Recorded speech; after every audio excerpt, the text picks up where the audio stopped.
ಭೂಮಿ ಚತುರ್ಮುಖ ಬ್ರಹ್ಮನ ಬಳಿಗೆ ಬಂದು ಮೊರೆ ಇಟ್ಟಾಗ ಚತುರ್ಮುಖ ರುದ್ರಾದಿ ದೇವತೆಗಳಿಂದ ಕೂಡಿಕೊಂಡು ಕ್ಷೀರ ಸಮುದ್ರದ ಬಳಿಗೆ ಹೊರಟಿದ್ದಾನೆ ಅಂತ ಎನ್ನುವುದನ್ನು ಮೊನ್ನೆಯಿಂದ ನೋಡ್ತಾ ಇದ್ದೇವೆ. ಚತುರ್ಮುಖ ಬ್ರಹ್ಮ ಹೇಗೆ ಹೋದರೂ ಅದನ್ನು ನೋಡಿದೆವು. ವಿರಿಂಚಿ ವೈರಿಂಚಿ ಮುಖ ಅಮರೇಶಾಃ ಸ್ವಪಾರತಂತ್ರ್ಯಂ ಭುವಿ ಗೃಣಂತಃ ಹರಿಂ ಧರಾಕಾರ್ಯಕೃತೆ ಗೃಣಂತಃ ಪುರಾತ್ ನಿರೀಯುಃ ಹೃದಿ ತಂ ಸ್ಮರಂತಃ. ಪುರಾತ್ ನಿರೀಯುಃ ಹೃದಿ ತಂ ಸ್ಮರಂತಃ. ಪುರಾತ್ ತಮ್ಮ ತಮ್ಮ ಮನೆಗಳಿಂದ ನಿರೀಯುಃ ಹೊರಟು ಬಂದರು, ಹೃದಯದಲ್ಲಿ ಅವನನ್ನು ಸ್ಮರಣೆ ಮಾಡುತ್ತಾ ಅಂತ ವಾದಿರಾಜ ಶ್ರೀಪಾದರು ದೇವತೆಗಳು ಬರುವ ಕ್ರಮವನ್ನು ತಿಳಿಸಿಕೊಡ್ತಾ ಇದ್ದಾರೆ. ಹೇಗೆ ಅದರಲ್ಲಿ ಒಂದು ಅಂಶ ನೋಡಿದ್ದೆವು. ಸ್ವಪಾರತಂತ್ರ್ಯಂ ಭುವಿ ಗೃಣಂತಹ. ನಾವು ಅಸ್ವತಂತ್ರರು, ನಮ್ಮಿಂದ ಏನೂ ಮಾಡಲಿಕ್ಕಾಗ್ತಾ ಇಲ್ಲ ಎನ್ನುವುದನ್ನು ಎಲ್ಲರಿಗೂ ತೋರಿಸಿಕೊಡುವ ಮೂಲಕ ನಾವು ಬೆಳಿಗ್ಗೆದ್ದು ನಿತ್ಯ ಹೇಳುವ ಒಂದು ಮಂತ್ರ ಉಂಟು, ಹೇಳಬೇಕು ಕೂಡ. ನ ಅಹಂ ವಿಷ್ಣು ನ ಸ್ವತಂತ್ರ, ನಾಹಂ ವಿಷ್ಣುರ್ನ ಸ್ವತಂತ್ರ, ನ ಚ ಅಹಂ ಪರಿಪೂರ್ಣ ನ ಸ್ವತಂತ್ರ ನ ಅಹಂ ಪರಿಪೂರ್ಣ. ಇದನ್ನು ಚಿಂತನೆ ಮಾಡಿಕೊಂಡು ಬರಬೇಕು. ನಾಹಂ ವಿಷ್ಣು ನ ಸ್ವತಂತ್ರ ನ ಚ ಪೂರ್ಣಗುಣ ಅಹಂ ಮಮ ಸ್ವಾಮಿ ಹರಿ ನಿತ್ಯಂ. ಮಮ ಸ್ವಾಮಿ ಹರಿ, ಮಮ ಸ್ವಾಮಿ ಹರಿ ನಿತ್ಯಂ. ಸ್ವತಂತ್ರ ಪೂರ್ಣಷಡ್ಗುಣ, ಸ್ವತಂತ್ರ ಪೂರ್ಣಷಡ್ಗುಣ. ಈ ಮಂತ್ರವನ್ನು ಬೆಳಿಗ್ಗೆದ್ದು ಪ್ರತೀ ದಿವಸ ಚಿಂತನೆ ಮಾಡಬೇಕು ಅಂತಾರೆ. ಗೊತ್ತು ನಮಗೆ, ನಾನು ಎಣಿಸಿದ ಕೆಲಸ ಆಗುವುದಿಲ್ಲ ಅಂತ ಗೊತ್ತು, ಹೇಳಿದಂತೆ ಕೇಳುವುದಿಲ್ಲ ಮನೆಯವರು ಅಂತಲೂ ಗೊತ್ತು. ಮನೆಯವರು ಯಾಕೆ, ನಾನು ಹೇಳಿದಂತೆ ನಾನೇ ಕೇಳೋದಿಲ್ಲ. ಇದನ್ನು ತಿನ್ನಬೇಡ ತಿನ್ನಬೇಡ ತಿನ್ನಬೇಡ, ಒಳ್ಳೆಯದಲ್ಲ ಒಳ್ಳೆಯದಲ್ಲ ಒಳ್ಳೆಯದಲ್ಲ ಅಂತ ಮನಸ್ಸು ಹೇಳ್ತಾ ಇದ್ರು ಕೂಡ ಇವತ್ತೊಂದು ದಿವಸ ತಿಂದೇನೆ, ನಾಳೆ ಬೇಕಾದರೆ ಬಿಡೋಣ, ಉಪವಾಸ ಮಾಡು ಮಾಡು ಮಾಡು ಅಂತ ಮನಸ್ಸೇನೋ ಹೇಳ್ತದೆ. ಆದರೆ ದೇಹ ಅಂತ ಇದೆ, ಇವತ್ತೊಂದು ಏಕಾದಶಿ ರಿಯಾಯಿತು ಕೊಡಿ, ಮುಂದಿನ ಏಕಾದಶಿ ನೋಡೋಣ, ಇನ್ನು 15 ದಿವಸ ಉಂಟು, ಆವಾಗ ಮತ್ತೇನು ಬೇಕಾದ ನೋಡೋಣ. ಇಂಥ ಪ್ರಸಂಗ ಇರುತ್ತಲ್ಲ, ಅದಕ್ಕಂದರು. ಹಾಗಾದರೆ ಪ್ರತಿ ದಿವಸ ದೇವರನ್ನು ಹೀಗೆ ಚಿಂತನೆ ಮಾಡೋಣ. ಮಹಾರಾಯ, ನೀನು ಮೊದಲನೇದ್ದೇನು ಚಿಂತನೆ ಗೊತ್ತಾ? ಅಹಂ ವಿಷ್ಣು ನಾ. ಏನೀಗ ಲೋಕದಲ್ಲಿ ಕನ್ಯಾಕುಮಾರಿಯಿಂದ ಕಾಶ್ಮೀರದ ತನಕ ಇದೇ ಹೆಚ್ಚಾಗಿ ಹರಡಿದ್ದೇನು ಅಂತ, ನಾನೇ ದೇವರು ನಾನೇ ದೇವರು ನಾನೇ ದೇವರು ಅಂತ. ಅದಕ್ಕೆ ಮೊದಲಿನ ಚಿಂತನೆಯೇ ನಾನು ದೇವರು ಅಲ್ಲ, ಅಹಂ ವಿಷ್ಣು ನ. ಅದರೊಟ್ಟಿಗೆ ಅಹಂ ಸ್ವತಂತ್ರಶ್ಚ ನ. ಆ ಸ್ವಾತಂತ್ರ್ಯ ಬರಲಿಕ್ಕೆ ಬೇಕಾದ ಪೂರ್ಣತ್ವ ಎನ್ನಲ್ಲಿ ಇಲ್ಲ. ನ ಚ ಅಹಂ ಪರಿಪೂರ್ಣ. ಹಾಗಾದರೆ ಮತ್ತೆ ಏನು ಅಂತ ಚಿಂತನೆ? ಹರಿಹಿ ಮಮ ಸ್ವಾಮಿ, ನನ್ನ ದೊರೆ ಭಗವಂತ ಅಂತ ಹೇಳಿಕೊಂಡು ಈ ಚಿಂತನೆ ಮಾಡಬೇಕು. ದೊರಕಿದನು ದೊರೆಯೊಬ್ಬ ಎನಗೆ ಅಂತ ದಾಸರ ಹಾಡೊಂದುಂಟು. ಎನಗೊಬ್ಬ ದೊರೆ, ಎನಗೊಬ್ಬ ದೊರೆ ದೊರಕಿದನು ಅಂತ ದಾಸರ ಹಾಡು. ಯಾಕೆ ಹಾಗೆ ಚಿಂತನೆ ಮಾಡಬೇಕಂತೆ? ದೇವರನ್ನು ದೊರೆ ದೊರೆ, ನನ್ನ ಸ್ವಾಮಿ ನನ್ನ ಸ್ವಾಮಿ ಅಂತ ಯಾಕೆ ಚಿಂತನೆ ಮಾಡಬೇಕಂತೆ? ನಾವು ಒಂದು 4 ವರ್ಷ ಜಾಸ್ತಿ ಬದುಕುವುದಕ್ಕೋಸ್ಕರ. ಯಾರಿಗೆ ಆಸೆ ಇಲ್ಲ ಬದುಕಬೇಕು, ಸಾಯಬಾರ್ದು ಸಾಯಬಾರ್ದು ಅಂತ ಯಾರಿಗೆ ಆಸೆ ಇಲ್ಲ? ಏನೋ ಹೇಳೋದು ಬಾಯಲ್ಲಿ ಏನೋ ಹೇಳ್ತೇವೆ, ಅಯ್ಯೋ ಈ ಒದ್ದಾಡೋದಕ್ಕಿಂತ ಸಾಯಬಾರ್ದ ನಾನು ಅಂತ. ತುಂಬ ಕಟ್ಟಿಗೆಯನ್ನು ಕಡ್ದ ಮಾರಾಟ ಮಾಡಿ ಹೊಟ್ಟೆ ತುಂಬಿಸ್ಕೊಳ್ಬೇಕು ಅಂತ ಕಡ್ದ, ದೊಡ್ಡ ರಾಶಿ ಆಯಿತು ಕಟ್ಟಿಗೆದ್ದು. ತಲೆಗೆತ್ತಿ ಇಟ್ಟುಕೊಳ್ಳೋಣ ಅಂತಂದರೆ ಆಗ್ತಾ ಇಲ್ಲ, ಅಷ್ಟು ದೊಡ್ಡ ಹೊರೆ. ಆವಾಗ ಬಾಯಿಂದ ಉದ್ಗಾರ ಬಂತು, ಅಯ್ಯೋ ದೇವರೇ, ಇಷ್ಟು ಒದ್ದಾಡುವುದಕ್ಕೆ ನಾನು ಸಾಯಬಾರ್ದ ಅಂತ ಉದ್ಗಾರ ಬಂತು. ಅಷ್ಟೊತ್ತಿಗೆ ಯಮ ಬಂದೇ ಬಿಟ್ಟ ಅಂತೆ. ಕರ್ದಿಯಾ ಅಂತ ಹೇಳಿಕೊಂಡು ಯಮ ಬಂದೇ ಬಿಟ್ಟ ಅಂತೆ, ಎದುರಿಗೆ ನಿಂತ ಅಂತೆ ಯಮ. ಕರ್ದಿಯಾ ಅಂತ, ನನ್ನನ್ನು ಕರೆಯುವವರೇ ತುಂಬ ವಿರಳ, ಮಹಾರಾಯ ನೀನಾದರೂ ಒಬ್ಬ ಕರ್ದಿಯಲ್ಲ, ತುಂಬ ಖುಷಿಯಾಯಿತು ಬಂದಿದ್ದೇನೆ ಅಂತಂದಾಗ ಅಂದಂತೆ, ಮತ್ತೇನಿಲ್ಲ ಈ ಹೊರೆ ಒಂಚೂರು ತಲೆ ಮೇಲಿಡು ಅಷ್ಟೇ ಅಂತೆ. ಅಂದರೆ ಎಂತಹ ನಮಗೆ ಬದುಕಬೇಕು ಅಂತ ಆಸೆ ಉಂಟಲ್ಲ. ಹಾಗಾದರೆ ದೇವರನ್ನು ಈ ಹಾಡನ್ನು ಪ್ರತಿ ದಿವಸ ಹೇಳಬೇಕಂತೆ. ಎನಗೊಬ್ಬ ದೊರೆ ದೊರಕಿದನು ಅಂತ ಹೇಳಿಕೊಂಡು ಈ ಹಾಡನ್ನು ಪ್ರತಿ ದಿವಸ ಹೇಳಬೇಕಂತ. ಅಲ್ಲ, ಎನಗೊಬ್ಬ ದೊರೆ ಸಿಗುವುದಕ್ಕೂ ನನಗೊಬ್ಬ ಸ್ವಾಮಿ ಇರುವುದಕ್ಕೂ ನನ್ನ ಆಯುಷ್ಯ ಜಾಸ್ತಿ ಆಗುವುದಕ್ಕೂ ಏನು ಸಂಬಂಧ ಅಂತ ಕೇಳ್ಬೋದು. ನನಗೊಬ್ಬ ಸ್ವಾಮಿ ಇದ್ದರೆ, ನನಗೊಬ್ಬ ದೊರೆ ಇದ್ದ ಅಂತಂದರೆ ಆವಾಗ ನಮಗೆ ಜವಾಬ್ದಾರಿ ಇಲ್ವಾ? ತಲೆ ಬಿಸಿ ಇಲ್ವಾ?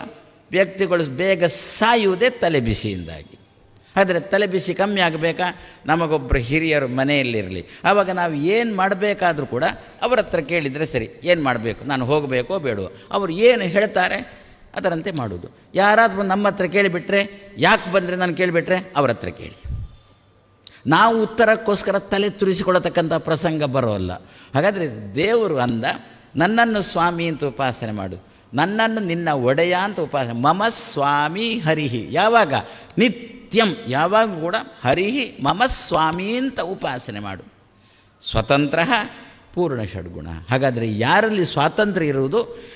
ದೇವರಲ್ಲಿ ಸ್ವಾತಂತ್ರ್ಯ ಉಂಟು ಅಂತ ಪ್ರತಿ ದಿವಸ ಚಿಂತನೆ ಮಾಡಿಕೊಂಡು ಇದನ್ನು ಇನ್ನೊಬ್ಬರಿಗೂ ಕೂಡ ತಿಳಿಯ ಹೇಳ್ತಾ, ಗೃಣಂತಹ ಇನ್ನೊಬ್ಬರು ಕೂಡ ಹೇಳ್ತಾ, ಪುರಾತ್ ನಿರೀಯುಹು, ತಮ್ಮ ತಮ್ಮ ಮನೆಗಳಿಂದ ಹೊರಟರು. ಯಾವುದಕ್ಕೆ? ಧರ ಕಾರ್ಯ ಕೃತೆ. ಭೂಮಿ ಬಂದಿದ್ದಾಳಲ್ಲ, ಬೊಬ್ಬೆ ಹಾಕ್ಕೊಂಡು ಬಂದಿದ್ದಾಳಲ್ಲ, ಅವಳ ಕೆಲಸ ಈಡೇರಿಸಬೇಕು ಅಂಥೇಳಿ ಹೊರಟರು ಅಂತ. ಇದೆಷ್ಟು ಅಲ್ಲಿ ನಡೆದ ಘಟನೆ. ನಮ್ಮ ಜೀವನದಲ್ಲಿ ಇದನ್ನು ಅಳವಡಿಸಿಕೊಳ್ಳೋಣ. ಯಾರೆಲ್ಲ ಹೊರಟಿದ್ರು? ವಿರಿಂಚ, ವೈರಿಂಚ. ವೈರಿಂಚ ಅಂದರೆ ರುದ್ರದೇವರು, ಬ್ರಹ್ಮದೇವರ ಮಗ ರುದ್ರದೇವರು, ಅವರೂ ಹೊರಟಿದ್ದಾರೆ. ಯಾಕೆ ಇದನ್ನು ಪ್ರತ್ಯೇಕವಾಗಿ ಹೇಳ್ತಾ ಇದ್ದಾರೆ? ಶಾಸ್ತ್ರಕಾರರು ಎಲ್ಲರೂ, ವೇದವ್ಯಾಸದೇವರು ರುದ್ರದೇವರನ್ನು ಪ್ರತ್ಯೇಕ ಯಾಕೆ ಹೇಳ್ತಾ ಇರೋದ್ರೆ, ನಮ್ಮಲ್ಲಿಂದು ತಲೆಯಲ್ಲಿ ಬಂದಿದೆ, ಒಂದ ಹರಿಹರರು ಸಮಾನರು ಅಂತ, ಇಲ್ಲ ಹರಿಹರರು ಒಂದೇ ಅಂತ ಹೇಳಿಕೊಂಡು ಇದೊಂದು ಭಾವನೆ ನಮ್ಮಲ್ಲೆಲ್ಲ ತುಂಬ ಬಂದಿದೆ. ಅದಕ್ಕೆ ಸರಿಯಾಗಿ ಒಂದು ಕಥೆನೂ ಚಾಲ್ತಿಯಲ್ಲಿ ಉಂಟು. ಆ ಒಂದು ಪ್ರತಿಮೆ ನಿಮಗೆಲ್ಲ ಗೊತ್ತು. ಆ ಕತೆ ಅರ್ಧ ಭಾಗ ಹರಿಯದ್ದು, ಅರ್ಧ ಭಾಗ ಹರನದ್ದು. ಇವ ಹರ ಭಕ್ತ, ಎಲ್ಲ ಮಾಡಿದ, ಅಭಿಷೇಕ ಆಯಿತು, ಅರ್ಚನೆ ಆಯಿತು, ಎಲ್ಲ ಆಯಿತು. ಒಂಚೂರು ನೀರು ಈಚೆ ಬದಿಗೆ ತಾಗದಂತೆ, ಹರಿಯ ಭಾಗಕ್ಕೆ ಸ್ವಲ್ಪನೂ ನೀರು ತಾಗದಂತೆ ಎಲ್ಲ ಅಭಿಷೇಕ ಮಾಡಿದ, ಪುಷ್ಪ ಏರಿಸಿದ, ಬಿಲ್ವಪತ್ರ ಏರಿಸಿದ, ತಪ್ಪಿಯೂ ಕೂಡ ಒಂದು ಈಚೆ ಬೀಳ್ತಾ ಇಲ್ಲ, ಹರಿಯ ಭಾಗಕ್ಕೆ ಬೀಳ್ತಾ ಇಲ್ಲ. ಹರಿ ಖುಷಿ ಆಯಿತು. ಇನ್ನು ನೈವೇದ್ಯ ಆಗಬೇಕಲ್ಲ. ನೈವೇದ್ಯ ಆಗಬೇಕು, ನಮ್ಮಲ್ಲಿ ಒಂದು ಮೊದಲೊಂದು ಕ್ರಮ ಉಂಟು, ಧೂಪ ಮಾಡೋದು ಅಂತ. ದೇವರಿಗೆ ಧೂಪ ಆರತಿ ಅಂತ ಹೇಳ್ತೇವಲ್ಲ, ಅದು ಕೆಂಡ, ಬರೇ ಕೆಂಡ ದೇವರಿಗೆ ತೋರಿಸುವುದಲ್ಲ, ಮತ್ತು ನಮ್ಮನ್ನು ಕೆಂಡದಂತೆ ಕಾಯಿಸ್ಯಾನು, ಮತ್ತು ಅದಕ್ಕೊಂಚೂರು ಧೂಪದ ಪುಡಿ ಹಾಕಬೇಕು. ಧೂಪದ ಪುಡಿ ಹಾಕಿ ಅದನ್ನು ದೇವರಿಗೆ ತೋರಿಸಬೇಕು. ಪಚೀತಿ ಬಂತೀಗ. ನಾನೀಗ ರುದ್ರದೇವರಿಗೇನೆ ಧೂಪ ಮಾಡಿದಾಗ ಅದರ ಘಾಟು ಆಚೆನೂ ಹೋಗುತ್ತೆ, ಬಾಕಿದ್ದೆಲ್ಲ ಆಚೆ ಹೋಗದಂತೆ ತಡ್ಕೊಂಡೆ ನಾನು. ನೀರು ಆಚೆ ಹೋಗದಂತೆ ಮಾಡಿದೆ, ಎಲ್ಲ ತಡ್ಕೊಂಡೆ. ಈಗ ಧೂಪ ಮಾಡೋದು ಸಮಸ್ಯೆ ಬಂತು. ಏನು ಮಾಡಿದ ಅಂತೆ ಗೊತ್ತಾ? ಆ ವಿಷ್ಣುವಿನ ಭಾಗ ಉಂಟಲ್ಲ, ಮೂಗಿನದ್ದು ಒಂದು ಸೊಳ್ಳೆ ವಿಷ್ಣು ಭಾಗದ್ದು, ಒಂದು ಸೊಳ್ಳೆ ಶಿವ ಭಾಗನದ್ದು. ಏನು ಮಾಡಿದ ಅಂತೆ? ಆ ವಿಷ್ಣುವಿನ ಭಾಗದ ಮೂಗಿನ ರಂಧ್ರಕ್ಕೆ ಹತ್ತಿಟ್ಟು ಧೂಪ ಮಾಡಿದ. ಆವಾಗ ಗ್ರಹಚಾರ, ವಿಷ್ಣುವೇ ಪ್ರತ್ಯಕ್ಷ ಆಗಬೇಕಾ? ಎದುರಿಗೆ ವಿಷ್ಣುವೇ ಬಂದು ನಿಂತಂತೆ. ನೀವು ಅಂದಂತೆ, ಮಹಾರಾಯ ನೀನು ಬೇಡ ಬೇಡ ಬೇಡ ಬೇಡ ಬೇಡ ಅಂತ ಹೇಳಿಕೊಂಡು ನಾನು ಇವನಿಗೇನೆ ಪೂಜೆ ಮಾಡ್ತಾಯಿದ್ರೆ ನೀನೇ ಬಂದೀಯಾ ಅಂದಂತೆ. ಬಂದು ಹೇಳಿದ ಅಂತೆ ವಿಷ್ಣು, ಏನು ಅಂತ, ಈಚೆ ಭಾಗದಲ್ಲಿ ನಾನು ಇದ್ದೇನೆ ಅಂತ ತಿಳ್ಕೊಂಡಿಯಲ್ಲ, ನನಗೆ ತಡ್ಕೊಳ್ಳಿಕ್ಕೆ ಸಾಧ್ಯ ಆಗಿಲ್ಲ, ಬಂದುಬಿಟ್ಟೆ ಅಂದಂತೆ. ಈ ಪ್ರತಿಮೆಯ ಈಚೆ ಭಾಗದಲ್ಲಿ ನಾನು ಇದ್ದೇನೆ ಅಂತ ಭಾರೀ ತಿಳ್ಕೊಂಡಿಯಲ್ಲ, ನನಗೆ ನಿನ್ನ ನಂಬಿಕೆಗೆ ನನಗೆ ತಡ್ಕೊಳ್ಳಿಕ್ಕೆ ಸಾಧ್ಯ ಆಗಿಲ್ಲ, ಬಂದುಬಿಟ್ಟೆ ಅಂದ. ಬಂದು ಏನು ಇನ್ನೇನು, ಮತ್ತೇನಿಲ್ಲ, ಸುಮ್ಮನೆ ಭೇದ ಚಿಂತನೆ ಮಾಡಬೇಡ, ನಾನು ಮತ್ತು ಹರ ಒಂದೇ ತಾನೇ, ಯಾಕಿಷ್ಟು ಒದ್ದಾಡ್ತೀಯ ಅಂತ ಅಂದುಬಿಟ್ಟ ಅಂತೆ. ಇದು ಈ ಪೂಜೆ ಮಾಡುವವ್ರದ್ದೇ ತಲೆಗೆ ಬಂದದ್ದು, ಹರಿಯ ತಲೆಗೆ ಬಂದಿಲ್ಲ. ಇದು ಪೂಜೆ ಮಾಡುವವ್ರ ತಲೆಗೆ ಅದು ಬಂದಿತ್ತು. ಹರಿಹರರು ಒಂದು ಸುತರಾಮ್ ದೇವರ ಅಂದ ಅಂತೆ. ದೇವರೇ ಅಂತ ಇದ್ದಾನೆ, ನಾನು ಎಲ್ಲರಿಗಿಂತಲೂ ಕೂಡ ಬೇರೆ, ನಾನು ಎಲ್ಲರಿಗಿಂತ ಕೂಡ ವಿಲಕ್ಷಣ ಅಂತೇಳಿ ಸ್ವಯಂ ದೇವರೇ ಹೇಳ್ತಿರಬೇಕು ಅಂತ. ನಾವು ಮಾತ್ರ ದೇವರ ಹತ್ರ, ನಾನು ಒಂದು, ನೀನು ಅವನು ಒಂದು. ಹಾಗೆ ಅದಕ್ಕೋಸ್ಕರ ಶಾಸ್ತ್ರಕಾರ ಅಂತಾರೆ ಪ್ರತ್ಯೇಕವಾಗಿ ರುದ್ರದೇವರು ಕೂಡ ಭಗವಂತನ ಬಳಿಗೆ ಹೊರಟಿದ್ದಾರೆ. ಆದರೆ ನಾವೀಗ ಸಮಸ್ಯೆ ನಮಗೂ ಬಂದಿದೆ, ಧರೆಗೆ ಸಮಸ್ಯೆ ಬಂದಿದಂತೆ, ಧರೆಗೆ ಸಮಸ್ಯೆ ಬಂದಂತೆ ಭೂಮಿಗೆ ಸಮಸ್ಯೆ ಬಂದಂತೆ ಈ ಭೂಮಿಗೂ ಸಮಸ್ಯೆ ಪ್ರತಿ ದಿವಸ ಕಾಡ್ತಾ ಉಂಟು. ಇದು ಭೂಮಿಯೇ ತಾನೆ, ಇದನ್ನು ಭೂಮಿ ಅಂತ ಕರೀತೇವೆ. ನಮಗೆ ಆಶ್ರಯ ಕೊಡತಕ್ಕದ್ದನ್ನು, ನಮ್ಮ ಭಾರವನ್ನು ಹೊರತಕ್ಕದ್ದನ್ನು ಭೂಮಿ ಅಂತ ಕರೀತೇವೆ. ಈ ಜೀವನ ಭಾರವನ್ನು ಹೊರತಕ್ಕದ್ದು ಈ ದೇಹ. ಆದ್ದರಿಂದ ನಮಗೆ ಈ ಭೂಮಿ, ನಮ್ಮ ದೇಹವೇ ನಮಗೆ ಭೂಮಿ. ಈ ಭೂಮಿಗೆ ಸಮಸ್ಯೆ ಬಂದಿದ, ಏನು ನಾನಾ ರೀತಿಯ ಕಾಯಿಲೆಗಳು ಬಂದಿದ. ಹಾಗಾದರೆ ಈ ಕಾಯಿಲೆಗಳಿಂದ ಪರಿಹಾರ ಸಿಗಬೇಕಾ? ನಮಗೆ ಯಾರತ್ರ ಮೊರೆ ಹೊಡಬೇಕು? ಯಾರಿಗೆ ಕಾಯಿಲೆ ಇಲ್ಲವೋ ಅವನನ್ನು ಮೊರೆ ಹೊಂದಬೇಕು. ಹಾಗಾದರೆ ನಮ್ಮ ಮನೆಗಳಿಂದ ನಾವು ಹೊರಡ್ತೇವ, ಎಲ್ಲಿಗೆ? ದೇವಸ್ಥಾನಕ್ಕೆ ಅಂತ ಹೊರಡ್ತೇವ. ಆವಾಗ ಜೊತೆಯಲ್ಲಿ ಯಾರೆಲ್ಲ ಬರಬೇಕು?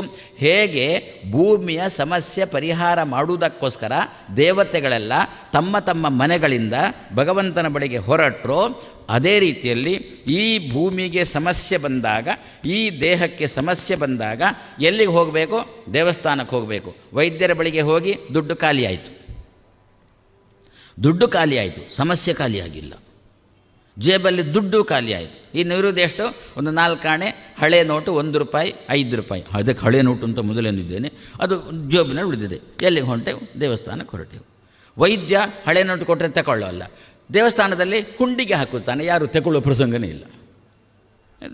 ಹಳೆ ನೋಟು ದೇವಸ್ಥಾನಕ್ಕೆ ಬಂದು, ದೇವಸ್ಥಾನಕ್ಕೆ ಬರುವಾಗ ಅಂತಾರೆ ಹೇಗೆ ಬರಬೇಕು ದೇವಸ್ಥಾನಕ್ಕೆ ಎನ್ನುವುದನ್ನು ಇದರಲ್ಲಿ ತಿಳಿಸಿಕೊಡ್ತಾರೆ. ಅಲ್ಲಿ ಯಾರೆಲ್ಲ ಬಂದರು? ವಿರಿಂಚಿ, ವೈರಿಂಚಿ, ಇಂದ್ರ, ಸೂರ್ಯ, ಚಂದ್ರ, ದಿಕ್ಪಾಲಕರು, ಯಮ ಎಲ್ಲರೂ ಬಂದಿದ್ದಾರೆ ದೇವಸ್ಥಾನಕ್ಕೆ, ದೇವರ ಬಳಿಗೆ ಪ್ರಾರ್ಥನೆ ಮಾಡೋದಕ್ಕೋಸ್ಕರ. ಅದೇ ರೀತಿಯಲ್ಲಿ ನಾವು ಕೂಡ ನಮ್ಮ ಮನೆಗಳಿಂದ ಹೊರಡುವಾಗ ಮನಸ್ಸಿನಲ್ಲಿ ರುದ್ರದೇವರನ್ನು ಚಿಂತನೆ ಮಾಡೋಣ, ಕಿವಿಯಲ್ಲಿ ದಿಗ್ದೇವತೆಗಳನ್ನು ಚಿಂತನೆ ಮಾಡೋಣ, ಕಣ್ಣಿನಲ್ಲಿ ಸೂರ್ಯನ ಚಿಂತನೆ ಮಾಡೋಣ, ಚರ್ಮದಲ್ಲಿ ಯಮನ ಚಿಂತನೆ ಮಾಡೋಣ, ಕೈಯಲ್ಲಿ ಇಂದ್ರನ ಚಿಂತನೆ ಮಾಡೋಣ, ಕಾಲಲ್ಲಿ ಇಂದ್ರನ ಮಗ ಜಯಂತನ ಚಿಂತನೆ ಮಾಡೋಣ. ಇಷ್ಟೂ ದೇವತೆಗಳನ್ನು ನಮ್ಮಲ್ಲಿ ತುಂಬಿಸಿಕೊಂಡು ನಾವು ಹೊರಡೋದು, ನಮ್ಮ ಮನೆಯಿಂದ ಹೊರಡೋದು. ಎಲ್ಲಿಗೆ? ದೇವಸ್ಥಾನಕ್ಕೆ. ನಾವೇನು ಮಾಡ್ತಾ ಇದ್ದೇವೆ? ಒಂಚೂರು ದೇವಸ್ಥಾನಕ್ಕೆ ಹೋಗಿ ಬರ್ತೇನೆ, ನೀನು ಇಲ್ಲೇ ಇರು ಅಂತ ಹೇಳಿಕೊಂಡು ಎಲ್ಲರನ್ನು ಮನೆಯಲ್ಲಿ ಕೂಡಿಸಿ ನಾವು ಒಬ್ಬರೇ ಹೋಗ್ತೇವೆ. ಜೊತೆಯಲ್ಲಿ ದೇವತೆಗಳಿಲ್ಲ, ಯಾರಿಲ್ಲ. ಅದಕ್ಕಂದ್ರೆ ಅದನ್ನೇ ತಿಳಿಸಿ, ವಿರಿಂಚಿ ವೈರಿಂಚಿ ಮುಖ ಅಮರೇಶಾಹ. ಅದಕ್ಕೋಸ್ಕರ ಮೊದಲು ಬೇಕಾದದ್ದು ಮನಸ್ಸಲ್ವೋ? ಸರಿ, ಆಯ್ತು, ಇಷ್ಟೆಲ್ಲ ಆಯಿತು. ಮತ್ತು ಬ್ರಹ್ಮದೇವರು ಹೊರಟಿದ್ದಾರಲ್ಲೋ, ಬ್ರಹ್ಮದೇವರು ಎಲ್ಲಿ ಕೂಡಿಸಬೇಕು ಅಂತಂದರೆ ಹೃದಯ ಸ್ಮರಂತಹ. ಚತುರ್ಮುಖ ಬ್ರಹ್ಮದೇವರನ್ನು ಹೃದಯದಲ್ಲಿ ಕೂಡಿಸೋಣ ಅಂತಂದರು. ಹೃದಯದಲ್ಲಿ ಯಾರನ್ನು ಕೂಡಿಸಬೇಕು? ನಿಜವಾಗಿ ದೇವರನ್ನು ಕೂಡಿಸಬೇಕು. ದೇವತೆಗಳೆಲ್ಲ ತಮ್ಮ ಹೃದಯದಲ್ಲಿ ದೇವರನ್ನು ಚಿಂತನೆ ಮಾಡಿಕೊಂಡು ದೇವರ ಬಳಿಗೆ ಹೋದರು, ದೇವಸ್ಥಾನಕ್ಕೆ ಬಂದರು. ಅದೇ ರೀತಿ ನಾವು ಕೂಡ ನಮ್ಮ ಮನೆಯಿಂದ ಹೊರಡುವಾಗ ಹೃದಯದಲ್ಲಿ ದೇವರನ್ನು ಚಿಂತನೆ ಮಾಡಿಕೊಂಡು, ಸ್ವತಂತ್ರನಾದ ದೇವರನ್ನು ಹೃದಯದಲ್ಲಿ ಚಿಂತನೆ ತಾನೆ, ನಮ್ಮಲ್ಲಿ ಹೃದಯದಲ್ಲೇ ತಾನೆ ನಮಗೆ ಬೇಕಾದವರು ನಾವು ಸ್ಥಾನ ಕೊಡೋದು ನಮ್ಮ ಹೃದಯದಲ್ಲೇ ತಾನೆ. ಹಾಗಾದರೆ ಆ ಹೃದಯದಲ್ಲಿ ದೇವರನ್ನು ಚಿಂತನೆ ಮಾಡಿಕೊಂಡು ದೇವಸ್ಥಾನಕ್ಕೆ ಹೊರಡಬೇಕು. ದೇವರನ್ನು ಹೃದಯದಲ್ಲಿ ಕೂಡಿಸಲಿಕ್ಕೆ ಮಣೆ ಬೇಡವಾ? ಸುಮ್ಮನೆ ಒಬ್ಬ ವ್ಯಕ್ತಿಯನ್ನು ಬಂದು ಕೂತ್ಕೊಳ್ಳಿ ಅಂತಂದು ಬಿಟ್ಟರೆ ಆಗ್ತೇವೆ? ಏನು ಅವ್ರು ಬಂದರು ಅಂತಂದ್ರೆ ನಮಗೆ ಹೇಳದೆ ಕೇಳದೆ ದಿಢೀರಂತ ಬಂದರೆ ಅಲ್ಲೇ ಇದ್ದಂಥ ಕುರ್ಚಿಯನ್ನಾದರೂ ಎಳೆದು ಇಟ್ಟು ಕೂತ್ಕೊಳ್ಳಿ ಅಂತ ಅನ್ನೋದಿಲ್ವೋ ನಾವು? ಅದೇ ರೀತಿಯಲ್ಲಿ ದೇವರು ಹೃದಯದಕ್ಕೆ ಬರಬೇಕು ಅಂತಾದರೆ ಎಷ್ಟೋ ಜನಕ್ಕೆ ನಮಗೆ ಅದೇ ಒಂದು ಕಾಯಿಲೆ, ಏನು ಪ್ರಯತ್ನ ಪಟ್ಟರು ಕೂಡ ಸ್ವಾಮಿ ಏನು ದೇವರು ಮನಸ್ಸಿಗೆ ಬರೋಲ್ಲ, ದೇವರು ಹೃದಯಕ್ಕೆ ಬರೋಲ್ಲ. ಹೌದಾ? ಒಂದು ಮಣೆ ಹಾಕು, ಒಳ್ಳೆಯ ಮಣೆ ಹಾಕು, ಆವಾಗ ಯಾಕೆ ದೇವರು ಬರೋಲ್ಲ? ಒಳ್ಳೆಯ ಆಸನ ಕೊಟ್ಟರೆ, ಒಳ್ಳೆಯ ಕುರ್ಚಿ ಕೊಟ್ಟರೆ ಯಾರಕ್ಕೆ ಬರೋಲ್ಲ? ವೇದಿಕೆಗೆ ಕುರ್ಚಿಯೇ ಇಲ್ಲ, ಆಸನವೇ ಇಲ್ಲ, ಯಾಕೆ ಬರ್ತಾರೆ? ಯಾರು ಆಸನ? ಭಗವಂತನ ಕುರ್ಚಿಯ ಹೆಸರೇನು? ದೇವರು ಕೂಡುವ ಕುರ್ಚಿಯ ಹೆಸರೇ ಚತುರ್ಮುಖ ಬ್ರಹ್ಮದೇವರು. ದೇವರು ಕೂಡುವ ಕುರ್ಚಿಯ ಹೆಸರೇ ಭಾರತೀಪತಿ ಮುಖ್ಯ ಪ್ರಾಣ. ದೇವರು ಕೂಡುವ ಕುರ್ಚಿಯ ಹೆಸರೇ ಆಚಾರ್ಯ ಮಧ್ವರು. ಆದ್ರಿಂದಲೇ ತಾನೇ ನಿತ್ಯ ನಾವು ಒಂದು ಸಂಕಲ್ಪ ಮಾಡುವಾಗ ಅಥವಾ ಕೃಷ್ಣಾರ್ಪಣೆ ಬಿಡುವಾಗ ಮಧ್ವ ಅಂತರ್ಗತ ಗೋಪಾಲಕೃಷ್ಣ ಪ್ರಿಯತಾಂ ಅಂದೆವು, ಅವತ್ತೇ ಕೊಡ್ತಾನೆ. ಕೊಡ್ಡಿಲ್ಲ, ಸಂಬಂಧನೇ ಇಲ್ಲ ಅಂತ ಬಿಟ್ಟು ಬಿಡ್ತಾನೆ. ಆದರೆ ಹೃದಯದಲ್ಲಿ ಮಧ್ವರನ್ನು ಚಿಂತನೆ ಮಾಡೋಣ, ಹೃದಯದಲ್ಲಿ ಚತುರ್ಮುಖ ಬ್ರಹ್ಮನನ್ನು ಚಿಂತನೆ ಮಾಡೋಣ, ವಾಯುದೇವರನ್ನು ಚಿಂತನೆ ಮಾಡೋಣ. ದೇವರೇ ನಿನಗೆ ಆಸನ ಮಣೆ ಹಾಕಿದ್ದೇನೆ ಅಂತ ಚಿಂತನೆ ಮಾಡೋಣ. ದೇವರು ದಬದಬ ಅಂತ ಬಂದು ಕೂಡ್ತಾನೆ. ಮಣೆನೂ ಇಲ್ಲ, ಯಾಕೆ? ನಮಗೆ ಆ ಮಣೆ ಅಂದರೆ ಉರಿ. ನಮಗೆ ಆ ಮಣೆಯ ಹೆಸರು ಕೇಳಲಿಕ್ಕೂ ಕೆಲವರಿಗೆ ಆಗೋಲ್ಲ, ಅಷ್ಟು ಮೈ ಉರ್ಕೊಳ್ತಾರೆ ಅವರು. ಆದ್ದರಿಂದ ದೇವರಂದ, ನನ್ನ ಮಣೆಯನ್ನೇ ತಿರಸ್ಕಾರ ಮಾಡಿದ್ದು ಅಂತಂದ ಮೇಲೆ ನಾನು ಯಾಕೆ ಬರ್ತೇನೆ ಅಂದ ದೇವರು. ಹಾಗಾದರೆ ಮೊದಲು ಒಳ್ಳೆಯ ಮಣೆ ಹಾಕೋಣ. ನಾಡ್ದೀಗ ಗಣೇಶ ಚತುರ್ಥಿ ಎಲ್ಲ ಬಂತು. ಈ ಒಂದು ಸಂದರ್ಭದಲ್ಲಿ ಹೇಳಿಬಿಡ್ತೇನೆ, ಯಾಕೆ ಇನ್ನು ನಾನು ಹೇಳುವಾಗ ಗಣೇಶ ಚತುರ್ಥಿ ಮುಗಿಯಿತು ಅಂತ ಅಂದುಬಿಟ್ರೆ ಅದಕ್ಕೆ ಈಗಲೇ ಹೇಳಿಬಿಡ್ತೇನೆ. ಗಣೇಶನಿಗೆ ಪೂಜೆ ಮಾಡ್ತೇವಲ್ಲ, ಅದು ಒಂದು ಕುರ್ಚಿ, ಗಣೇಶನದೊಂದು ಕುರ್ಚಿ. ಆ ಕುರ್ಚಿಗೆ ನಾವು ಪೂಜೆ ಮಾಡ್ತಾ ಇದ್ದೇವೆ. ಮತ್ತು ಕುರ್ಚಿಯಲ್ಲಿ ಕೂತ ವ್ಯಕ್ತಿಯನ್ನು ಕೇಳುವುದೇ ಇಲ್ಲ. ಆ ಕುರ್ಚಿ, ಗಣೇಶನೆಂಬ ಕುರ್ಚಿಯಲ್ಲಿ ಯಾರು ಕೂತಿದ್ದಾನೆ? ವಿಶ್ವಂಬರ ಎಂಬ ದೇವರು ಕೂತಿದ್ದಾನೆ ಆ ಕುರ್ಚಿಯಲ್ಲಿ. ಕುರ್ಚಿಯಲ್ಲಿ ಕೂತವರ ಬಗ್ಗೆ ನಮಗೆ ಕಾಳಜಿ ಇಲ್ಲ. ನಮ್ದು ಏನು ಮಂಗಳಾರತಿಯಲ್ಲ, ಕುರ್ಚಿಗೆ ಮಂಗಳ, ಅದಕ್ಕಂತಾರೆ ಕುರ್ಚಿ ಏನು ತಗೊಳ್ಳುತ್ತೆ ನಮ್ಮ ಮಂಗಳಾರತಿಯನ್ನು. ಆ ಕುರ್ಚಿಯಲ್ಲಿ ಯಾರು ಕೂತಿದ್ದಾನೆ? ವಿಶ್ವಂಬರ ನಾಮಕ ದೇವರು ಕೂತಿದ್ದಾನೆ ಅಂತ ಚಿಂತನೆ ಮಾಡೋಣ ಅಂದರು. ಆವಾಗ ದೇವರು ಕೂತನ ಅಷ್ಟೇನಾ? ಇಲ್ಲ. ಮತ್ತು ದೇವರಿಗೆ ಮಣೆ, ಆ ಕುರ್ಚಿಯಲ್ಲೂ ಕೂಡ ದೇವರದ್ದೊಂದು ಮಣೆ ಉಂಟು ಇಲ್ಲ. ಇವತ್ತು ತರಲಿಲ್ಲ ನಾನು. ಯಾವಾಗ ನಮ್ಮ ಸ್ವಾಮಿಗಳ ಕ್ರಮ ನೋಡಿ, ನಮ್ಮ ಕ್ರಮ ನೋಡಿ, ನಾವು ಮನೆಗೆ ಬಂದಾಗ ನೀವೊಂದು ಕುರ್ಚಿ ಇಡ್ತೀರಾ, ದಿಢೀರ್ ಅದರಲ್ಲಿ ನಾವು ಕೂತ್ಕೊಳ್ತೇವೆ. ಇಲ್ಲ, ನಮ್ಮದೇ ಒಂದು ಆಸನ ಹಿಡ್ಕೊಂಡು ಬರ್ತೇವೆ. ನಮ್ಮದೇ ಒಂದು ಏನಾದರೂ ಒಂದು ಪುಟ್ಟದ ಮಣೆ, ನಮ್ಮದೇ ಮಣೆ, ಆಸನ ನಿಮಗೆ ಗೊತ್ತಾಗಲಿಕ್ಕಿಲ್ಲ, ನಮ್ಮದೇ ಒಂದು ಮಣೆ ಹಿಡ್ಕೊಂಡು ಬರ್ತೇವೆ. ನಮ್ಮ ಮಣೆಯನ್ನು ನೀವು ಇಟ್ಟ ಕುರ್ಚಿಯಲ್ಲಿ ನಮ್ಮ ಮಣೆಯನ್ನು ಹಾಕ್ತೇವೆ. ಆ ಕುರ್ಚಿಯಲ್ಲಿ ನಾವು ಕೂಡ್ತೇವೆ. ಅಕಸ್ಮಾತ್ ನಾವು ಮಣೆ ತರಲಿಲ್ಲ, ನೀವು ಕುರ್ಚಿ ಮಾತ್ರ ಇಟ್ಟಿದ್ದೀರಾ, ನಮ್ಮ ಮಣೆ ಬರುವ ತನಕ ನಾವು ಕೂಡೋಲ್ಲ. ನಿಮಗೆ ಹೇಳ್ಬೋದು, ಸ್ವಾಮಿ ಇಲ್ಲಿ ಕೂತಿದ್ದೀರಂತ, ಇದು ಸ್ವಾಮಿಗಳೇ ಕೂಡುವ ಕುರ್ಚಿ, ಆದ್ದರಿಂದ ಕೂತಿದ್ದೇವೆ. ಈ ಕುರ್ಚಿಯಲ್ಲಿ ಇನ್ನೊಬ್ಬ ಕೂಡೋಲ್ಲ. ನೀವು ನಿತ್ಯ ಕಾರ್ಯಕ್ರಮ ನೋಡ್ತಾ ಇರ್ತೀರಿ, ಕಾಣುತ್ತೆ. ಯಾರಾದರೂ ಅತಿಥಿಗಳವರೆಗೆಲ್ಲ ಬಂದರೆ ಅಲ್ಲಿದ್ದಂಥ ಕುರ್ಚಿಯನ್ನು ಒಂದು ಹೇಳ್ಕೊಂಡು ಬರ್ತಾರೆ ವಿನಃ ಈ ಕುರ್ಚಿಯನ್ನು ಇಡೋಲ್ಲ. ಅದರಿಂದ ಪುನಃ ಈ ಕುರ್ಚಿಯಲ್ಲಿ ನಮ್ಮದೇ ಒಂದು ಮಣೆ ತರೋಲ್ಲ. ಆದರೆ ಗಣಪತಿ ಎಂಬ ಕುರ್ಚಿಯಲ್ಲಿ ಮುಖ್ಯ ಪ್ರಾಣ ಎಂಬ ಮಣೆಯನ್ನು ಇಟ್ಟು, ದೇವರೇ ನಿನ್ನ ಮಣೆಯೇ ಇಟ್ಟಿದ್ದೇನೆ ಬಾ ಅಂತ ದೇವರನ್ನು ಕರೆದ ದಬದಬ ಅಂತ ವಿಶ್ವಂಬರ ನಾಮಕ ಭಗವಂತ ಬರ್ತಾನೆ. ಇಲ್ಲದಿದ್ದರೆ ದೇವರು ಸುಮ್ಮನೆ ನಿಂತು ನನ್ನ ಮಣೆ ಬರಲಿಲ್ಲ. ನಮ್ಮಲ್ಲಿ ಹಾಗೆ ಕ್ರಮ ಇಲ್ಲ. ಕೆಲವು ಸ್ವಾಮಿಗಳಲ್ಲಿ ಆ ಕ್ರಮ ಉಂಟು. ಅವರು ಎಲ್ಲಿ ಹೋಗುವುದಾದರೂ ಕೂಡ ಅವರದ್ದೇ ಒಂದು ದರ್ಬಾರ್ ಉಂಟು, ಅವರದ್ದೇ ಒಂದು ಕೆಲವು ಕುರ್ಚಿಗಳುಂಟು. ಆ ಕುರ್ಚಿ ಇಡಲಿಕ್ಕೇ ಅರ್ಧ ವೇದಿಕೆ ಬೇಕಾಗುತ್ತೆ. ನಿಮ್ಮ ಇಂತಹ ಕುರ್ಚಿ ಕೊಟ್ಟರೆ ನಾವು ಉಡುಪಿ ಸ್ವಾಮಿಗಳು ನಾವು ಕೂಡ್ತೇವೆ, ಏನಿಲ್ಲ ಅಂದರೂ ನಾವು ಕುರ್ಚಿ ಕೊಟ್ಟರೆ ತುರ್ತ ಅಂತಂದಾಗ ನಾವು ಕೂಡಿಬಿಡ್ತೇವೆ. ಅವರೆಲ್ಲ ಹಾಗೋಲ್ಲ. ಅವರು ಹೋಗುವಾಗ ಒಂದು ಗಾಡಿಯಲ್ಲಿ ಅವರದ್ದೇ ದರ್ಬಾರ್, ಅದು ಅರ್ಧ ವೇದಿಕೆ. ಆವಾಗ ಪಾಪ ವ್ಯವಸ್ಥೆ ಮಾಡಿದವ ಅರ್ಧ ದರ್ಬಾರ್ ಇವರಿಗೆ ಆಗಿಬಿಟ್ರೆ ನನ್ನ ಅತಿಥಿಗಳನ್ನು ಎಲ್ಲಿ ಕುಡಿದ್ರು. ನಮ್ಮ ದೇವರು ಹಾಗೆ, ಅವನದ್ದೇ ಒಂದು ಮಣೆ ಉಂಟು, ನಮಗೂ ಹಾಗೆ ಉಂಟು. ಆದರೆ ನಮ್ಮದು ಅಷ್ಟು ದರ್ಬಾರ್ನ ದೊಡ್ಡ ಮಣೆಗಳು ನಮ್ಮ ಹತ್ರ ಇಲ್ಲ. ನಾವು ಚಿಕ್ಕವರಾದರೆ ನಮ್ಮ ಮಣೆಯನ್ನು ಕೂಡ ಚಿಕ್ಕದೇ ಸಾಕಾಗುತ್ತೆ. ಆ ರೀತಿಯಲ್ಲಿ ಗಣಪತಿಯಲ್ಲಿ ನಾಡ್ದು ಗಣಪತಿ ನಾವು ಮಾಡುವ ಗಣಪತಿ ಹಬ್ಬ, ಗಣಪತಿಗೆ ಖುಷಿಯಾಗಬೇಕು ಅಂತಾದರೆ ಗಣಪತಿ ಎಂಬ ಕುರ್ಚಿಯಲ್ಲಿ ಮುಖ್ಯ ಪ್ರಾಣನೆಂಬ ಮಣೆಯನ್ನು ಇಟ್ಟು ವಿಶ್ವಂಬರ ನಾಮಕ ದೇವರನ್ನು ಕರೆದು ಕೂಡಿಸಿದರೆ ದೇವರು ಅಷ್ಟೂ ಪೂಜೆಯನ್ನು ತಗೊಳ್ತಾನೆ. ಗಣಪತಿ ಮೂಲಕ ನಮ್ಮ ಪೂಜೆಯ ಫಲವನ್ನು ಕೊಡ್ತಾನೆ. ಆ ದೃಷ್ಟಿಯಲ್ಲಿ ನಮ್ಮ ಹೃದಯದಲ್ಲಿ ದೇವರನ್ನು ಚಿಂತನೆ ಮಾಡಿಕೊಂಡು ಹೋಗಬೇಕಲ್ಲ. ಕೃಷ್ಣ ಕೃಷ್ಣ ಕೃಷ್ಣ ಅಂತ ಹೇಳಿಕೊಂಡು ಚಿಂತನೆ ಮಾಡಿಕೊಂಡು ನಾವು ಬರಬೇಕಾದ್ರೆ ಆ ಕೃಷ್ಣ ನಮ್ಮ ಹೃದಯದಲ್ಲಿ ಕೂಡಬೇಕು ಅಂತಾದರೆ ಹೃದಯದ ಒಂದು ಒಳ್ಳೆಯ ಮಣೆ ಇಡು, ಗಟ್ಟಿಮುಟ್ಟಾದ ಮಣೆ ಇಡು. ಏನು ಗಟ್ಟಿಮುಟ್ಟಾದ ಮಣೆಯೇ ಚತುರ್ಮುಖ ಬ್ರಹ್ಮ ಅಥವಾ ಆಚಾರ್ಯ ಮಧ್ವರು ಅಥವಾ ಮುಖ್ಯ ಪ್ರಾಣ.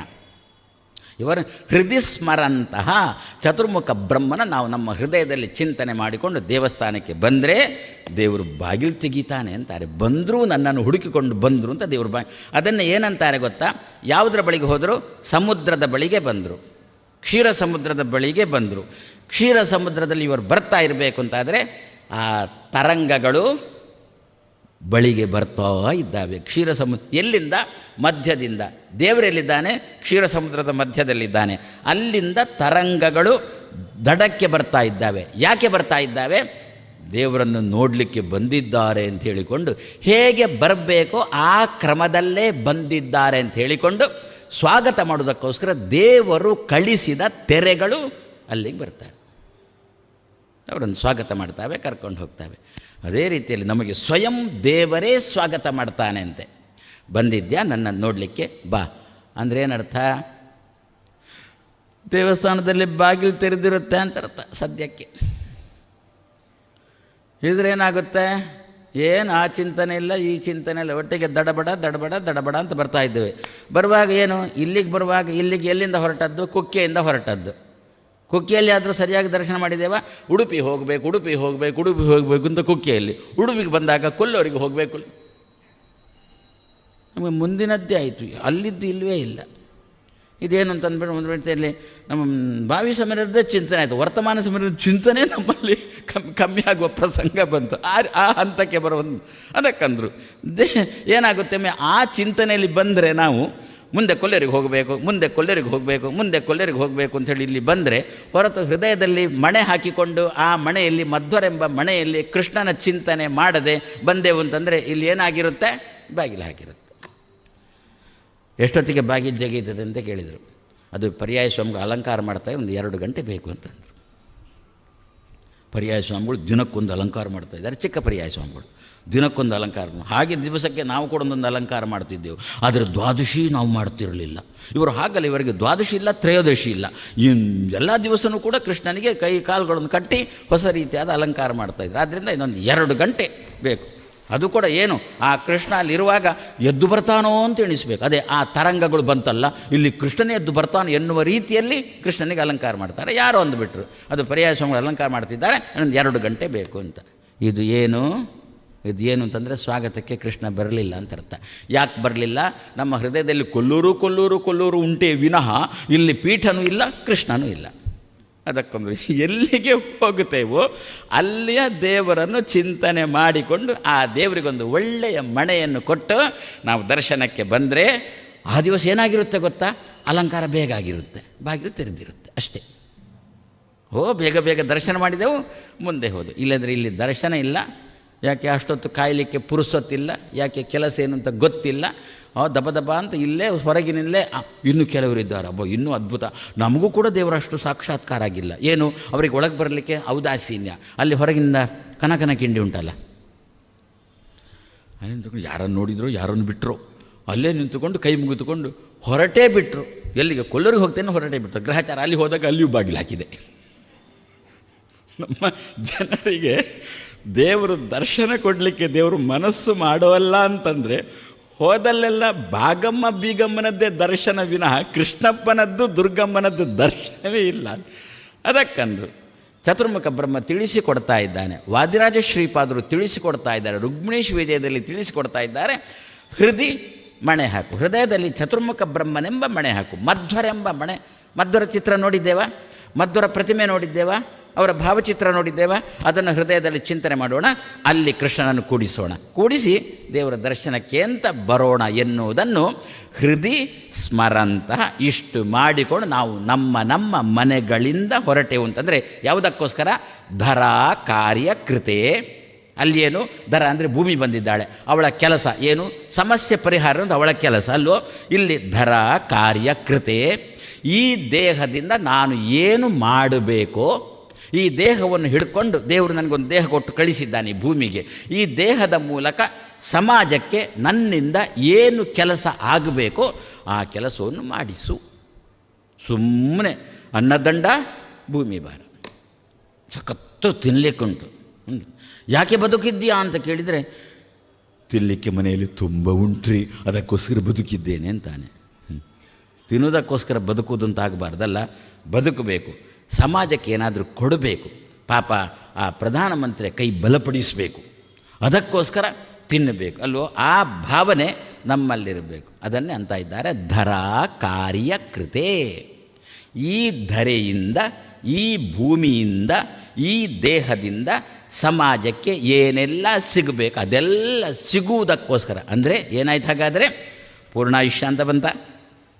ಈ ದೇಹದಿಂದ ಆಗತಕ್ಕಂಥ ಕೆಲಸ ಚೆನ್ನಾಗಿ ಮಾಡಿಸ್ಕೊಂತ ಅಂದುಬಿಟ್ರೆ ಏನರ್ಥ, ಎಷ್ಟು ಕೆಲಸ ಮಾಡಲಿಕ್ಕುಂಟು ಅಷ್ಟು ಕೆಲಸ.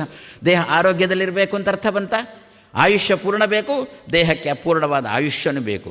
ಅದನ್ನು ಚಿಂತನೆ ಮಾಡಿಕೊಂಡು ದೇವತೆಗಳೆಲ್ಲ ತಾವು ಸಮುದ್ರದ ಬಳಿಗೆ ಹೋಗಿದ್ದಾರೆ. ಭಗವಂತ ತನ್ನ ಅಲೆಗಳೆಂಬ ಕೈಗಳ ಮೂಲಕ ದೇವತೆಗಳನ್ನು ಸ್ವಾಗತ ಮಾಡಿದ್ದಾನೆ. ಇಷ್ಟು ಆಗಿ ಆ ದೇವತೆಗಳೆಲ್ಲ ಹೇಗೆ ಹೋದರು ಅಂತಂದರೆ ಅದಕ್ಕೂ ಅಂತ ಇದ್ದಾರೆ. ವಾದಿರಾಜರಿಗೆಲ್ಲ ಗೊತ್ತು, 600 ವರ್ಷದ ಮೊದಲೇ ಗೊತ್ತು. ಏನಂತಾರೆ ಅಂತಂದರೆ, ಶ್ರುತಿ ವರ್ಣ್ಯ ವೇಷ ಸುರಾವಲೀಸ ಶ್ರುತಿ ವರ್ಣ್ಯ ವೇಷ. ಶ್ರುತಿ ವೇದಗಳು ಅಂದರೆ ಭಾರತೀಯ ಸಂಸ್ಕೃತಿ. ಆ ಭಾರತೀಯ ಸಂಸ್ಕೃತಿಯಲ್ಲಿ ಭಾರತೀಯ ಸಂಸ್ಕೃತಿಯನ್ನು ತಿಳಿಸಿಕೊಡುವ ಗ್ರಂಥ ವೇದಗಳು, ಪುರಾಣಗಳು. ಅವುಗಳಲ್ಲಿ ಏನು ಹೇಳಿದ್ದಾರೆ, ಯಾರ ವೇಷ ಹೇಗೆ ಇರಬೇಕು ಅಂತ ಹೇಳಿದ್ದಾರೆ. ಶ್ರುತಿ ವರ್ಣ್ಯ ವೇಷಾಹ. ಪ್ರಾಯಶಃ ಅದನ್ನೇ ನೋಡಿಕೊಂಡು ಕಾಣುತ್ತೆ. ನಮ್ಮಲ್ಲಿಗೆ ಹೆಚ್ಚಿನ ದೇವಸ್ಥಾನಗಳೊಂದು ನಾಮಫಲಕ ಹಾಕಿರ್ತಾರೆ ಹೊರಗಿನಿಂದ, ಏನಂತ, ವಸ್ತ್ರ ಸಂಹಿತೆಯನ್ನು ಪಾಲಿಸಲಾಗುವುದು ಅಂತ ಹೇಳಿಕೊಂಡು. ಮೊದಲಂಥದ್ದೆಲ್ಲ ಇರಲೇ ಇಲ್ಲಲ್ಲ, ವಸ್ತ್ರ ಸಂಹಿತೆ ಒಂದು ಬೋರ್ಡೇ ಇರಲಿಲ್ಲ. ಈಗ 2-3 ಬೋರ್ಡುಗಳು. ಒಂದು, ವಸ್ತ್ರ ಸಂಹಿತೆಯನ್ನು ಪಾಲಿಸಲಾಗುವುದು. 2ನೇದ್ದು, ಮೊಬೈಲನ್ನು ನಿಷೇಧಿಸಲಾಗಿದೆ. ಏನು ವಸ್ತ್ರ ಸಂಹಿತೆ? ನಾನು ಪ್ರತ್ಯೇಕ ಹೇಳಬೇಕಾಗಿಲ್ಲ. ವಸ್ತ್ರ ಸಂಹಿತೆ ಹೆಚ್ಚಿನ ದೊಡ್ಡ ದೇವಸ್ಥಾನಗಳಲ್ಲಿ ಆರಂಭ ಆಗಿದೆ ವಸ್ತ್ರ ಸಂಹಿತೆಯ ಪಾಲನೆ ಅಂತ ಹೇಳಿಕೊಂಡು. ಇಲ್ಲದಿದ್ದರೆ ನಮಗೆ ಅಷ್ಟು ಶ್ರೀಮಂತಿಕೆ ಕೊಟ್ಟಿದ್ದಾನೆ ಭಗವಂತ. ಆದರೂ ಕೂಡ ನಾವು ಹರಿದ ಬಟ್ಟೆಯನ್ನೇ ಧರಿಸೋದು. ವಸ್ತ್ರದ ಅಂಗಡಿಗಳು ಜಾಸ್ತಿ ಆಗಿದೆ, ವಸ್ತ್ರ ಉಡುವುದು ಕಮ್ಮಿಯಾಗಿದೆ. ಅದಕ್ಕಂದ್ರು ಶ್ರುತಿ ವರ್ಣ್ಯ ವೇಷಾಹ. ಇಲ್ಲದ್ರೆ ಏನಾಗುತ್ತೆ, ಒಂದು ರೀತಿಯಲ್ಲಿ ಪ್ರಾಣಿಗಳಂತೇನೆ ಅಲ್ವೋ, ಪ್ರಾಣಿಗಳು ಏನೋ ಒಂದು ಚೂರು ವಸ್ತ್ರ ತೊಡಿಸ್ತಾರೆ, ವಸ್ತ್ರ ತೊಡಿಸ್ಕೊಂಡು ಕರ್ಕೊಂಡು ಹೋಗ್ತಾರೆ. ಒಂದು ಕೈಯಲ್ಲಿ ನಾಯಿ, ಮತ್ತೊಂದು ಕೈಯಲ್ಲಿ ತಾಯಿ ಅಂತ ಹೇಳಿಕೊಂಡು ಕರ್ಕೊಂಡು ಹೋಗ್ತಿರ್ತಾರೆ. ಅವುಗಳಿಗೆ ಎಷ್ಟು ವಸ್ತ್ರ? ಸ್ವಲ್ಪನೇ ವಸ್ತ್ರ. ಅಗತ್ಯವಾದಷ್ಟು ವಸ್ತ್ರ ಏನು? ಅಕಸ್ಮಾತ್ ದಾರಿಯಲ್ಲಿ ಹೋಗುವಾಗ ಅವುಗಳು ಕಶ್ಮಲ ಮಾಡಬಾರ್ದು. ಆ ಕಶ್ಮಲ ತಡೆಯೋದಕ್ಕೋಸ್ಕರ ಏನೋ ಒಂದು ವಸ್ತ್ರ. ಯಾಕೆ ಕಶ್ಮಲ ತಡೆಬಿಟ್ರೆ ಮುನ್ಸಿಪಾಲ್ಟಿಯವರು ಓಡಿ ಬರ್ತಾರೆ, ನನ್ನ ಹತ್ರನೇ ತೆಗಿಸ್ತಾರೆ. ಅದಕ್ಕೋಸ್ಕರ ಒಂಚೂರು ವಸ್ತ್ರ ಅಲ್ವೋ. ಅದಕ್ಕಂದ್ರೆ ಶ್ರುತಿ ವರ್ಣ್ಯ ವೇಷಾಹ. ಒಂಚೂರು ನೋಡೋಣ ಯಾವ ದೇವತೆಗಳ ವಸ್ತ್ರ ವೇಷ ಹೇಗೆ ಉಂಟು ಅಂತ ಹೇಳಿಕೊಂಡು. ಯಾಕೆ ನಾವೀಗ ರುದ್ರ ದೇವಸ್ಥಾನಕ್ಕೆ ಹೋಗ್ತೇವೆ, ಚಂದ್ರೇಶ್ವರಕ್ಕೆ ಹೋಗ್ತೇವೆ, ಅಲ್ಲಿ ರುದ್ರದೇವರನ್ನು ಚಿಂತನೆ ಮಾಡ್ತೇವೆ. ಆವಾಗ ರುದ್ರದೇವರ ವೇಷಭೂಷಣ ಹೇಗುಂಟು. ಇನ್ನೊಂದು ಪಾರ್ವತಿ ದೇವಸ್ಥಾನಕ್ಕೆ ಹೋದೆವು, ಅಲ್ಲಿ ಕೈ ಮುಗಿತೇವೆ. ಹಾಗಾದರೆ ಬೇರೆ ಗಣಪತಿ ದೇವಸ್ಥಾನಕ್ಕೆ ಹೋಗ್ತೇವೆ. ಬೇರೆ ದೇವಸ್ಥಾನಗಳಿಗೆ ಹೋಗಿ ನಾವು ಕೈ ಮುಗಿಯುವಾಗ ಆ ದೇವರನ್ನು ಯಾವ ರೀತಿ ಚಿಂತನೆ ಮಾಡಬೇಕೆನ್ನುವುದೇ ಶ್ರುತಿ ವರ್ಣ್ಯ ವೇಷ. ಒಂದು 2-3 ನೋಡೋಣ. ಮೊದಲು ನಮ್ಮ ತಲೆಗೆ ಬರೋದೇ ಗಣಪತಿ. ಗಣಪತಿ ಹೇಗೆ ಬಿಟ್ಟೆ, ರಕ್ತಾಂಬರ. ನಿಮಗೆ ರಕ್ತ ಅಂದರೆ ಗೊತ್ತು, ಅಂಬರ ಅಂದರೂ ಗೊತ್ತು. ಅಂಬರ ಅಂದರೆ ಬಟ್ಟೆ. ರಕ್ತಾಂಬರ, ರಕ್ತತನು, ರಕ್ತ ಮಾಲ್ಯ ಅನುಲೇಪನ. ಇದು ಗಣಪತಿ ವೇಷ. ಕೆಂಪು ಬಟ್ಟೆ ಹುಟ್ಟಿದ್ದಾನೆ, ಕೆಂಪು ದೇಹ ಗಣಪತಿದ್ದು. ರಕ್ತ ಅಂಬರ ರಕ್ತತನು, ಕೆಂಪು ಮಾಲಿಕೆ ಹಾಕಿಕೊಂಡಿದ್ದಾನೆ, ರಕ್ತ ಮಾಲ್ಯ. ಅವನಿಗೆ ಕೆಂಪು ಚಂದನವನ್ನೇ ಇಟ್ಟಿದ್ದಾರೆ, ಅದನ್ನೇ ಹಚ್ಚಿಕೊಂಡಿದ್ದಾನೆ. ರಕ್ತಾಂಬರ ರಕ್ತತನು ರಕ್ತ ಮಾಲ್ಯ ಅನುಲೇಪನ. ಲಂಬೋದರ ದೊಡ್ಡ ಹೊಟ್ಟೆ, ಗಜಮುಖ. ಸರಿ, ಅದೆಲ್ಲ ಗೊತ್ತು. ಲಂಬೋದರ ಗೊತ್ತು, ಗಜಮುಖ ಗೊತ್ತು. ಸರಿ ಅಂತಾರೆ. ಬೇರೆ ಯಾವುದೇ ರೀತಿಯಾದ ಬಣ್ಣ ಗಣಪತಿಗೆ ಹಚ್ಚಬೇಡ, ಕೆಂಪು ಬಣ್ಣದ ಗಣಪತಿ. ಇದು ಗಣಪತಿಗೆ ಶ್ರುತಿಯಿಂದ ಸಿದ್ಧವಾದ ವೇಷ. ಈ ರೀತಿಯಲ್ಲಿ ಗಣಪತಿಯನ್ನು ಚಿಂತನೆ ಮಾಡೋಣ. ಇಂತಹ ವೇಷದಿಂದ ಗಣಪತಿಯನ್ನು ಚಿಂತನೆ ಮಾಡೋಣ. ಆವಾಗ ನಮ್ಮ ಮಕ್ಕಳಿಗೂ ಕೂಡ, ಎಷ್ಟೇ ಆಧುನಿಕವಾಗಿ ಬೆಳೀಲಿ ಆ ಮಕ್ಕಳಿಗೂ ಕೂಡ, ಅಮ್ಮ ದೇವಸ್ಥಾನಕ್ಕೆ ಹೋಗ್ತಿದ್ದೇನೆ, ಆದ್ದರಿಂದ ನಿಮ್ಮ ಪ್ಯಾಂಟ್ ಗಿಂಟೆಲ್ಲ ಏನೂ ಬೇಡ, ನನಗೂ ಒಂದು ದೇಶೀಯ ವಸ್ತ್ರ ಕೊಡಿ ಅಂತ ಅದನ್ನು ಕೇಳುವ ನಾವಾಗಿ ಹೇಳಿಕೊಟ್ರೆ ಆ ಮಕ್ಕಳು ಹಾಕುವುದಿಲ್ಲ, ನಿಮ್ಮ ದೇವಸ್ಥಾನವೂ ಬೇಡ ಅಂತಾವೆ. ಅದಕ್ಕಿಂತ ನಾವು ಮತ್ತೆ ಯಾರ ಹತ್ರ ಹೇಳಬೇಕು? ಗಣಪತಿ ಹತ್ರನೇ ಹೇಳಬೇಕು. ಮಹಾರಾಯ ನಿನ್ನನ್ನು ಹೀಗೆ ಚಿಂತನೆ ಮಾಡ್ತೇನೆ ಅಂತ ಗಣಪತಿ ಚಿಂತನೆ ಮಾಡಿಬಿಟ್ರೆ, ಹಾಗಾದರೆ ತನಗೆ ಹೇಗೆ ದೇಶೀಯ ವಸ್ತ್ರನೋ ಅದೇ ರೀತಿಯಲ್ಲಿ ನಮ್ಮ ಮಕ್ಕಳಿಗೂ ಕೂಡ ದೇಶೀಯ ವಸ್ತ್ರವನ್ನೇ ಗಣಪತಿ ಉಡಿಸುವಂತೆ ಮನಸ್ಸಿಗೆ ಪ್ರೇರಣೆ ಮಾಡ್ತಾನೆ. ಅದಕ್ಕೋಸ್ಕರ ಶ್ರುತಿ ವರ್ಣ್ಯ ವೇಷಾಹ. ಗಣಪತಿದ್ದು ಪಾರ್ವತಿ, ಇನ್ನು ಅವನ ಅಮ್ಮ ಪಾರ್ವತಿ ಹೇಗಿದ್ದಾಳೆ, ಅವಳನ್ನು ಹೇಗೆ ಚಿಂತನೆ ಮಾಡಬೇಕು ಅಂತಂದರೆ, ಒಂದು ಕೈಯಲ್ಲಿ ವರ, ಇನ್ನೊಂದು ಕೈಯಲ್ಲಿ ಅಭಯ. ನಮಗೆಲ್ಲ ದೇವತೆಗಳು ವರ ಕೈಯೇ ತೋರುವುದು. ಅದಕ್ಕೆ ವರ ಕೊಡುವವಳು ಅಂತ ಇರಲಿ, ತಪ್ಪು ಅಂತೇನು ಹೇಳೋಲ್ಲ.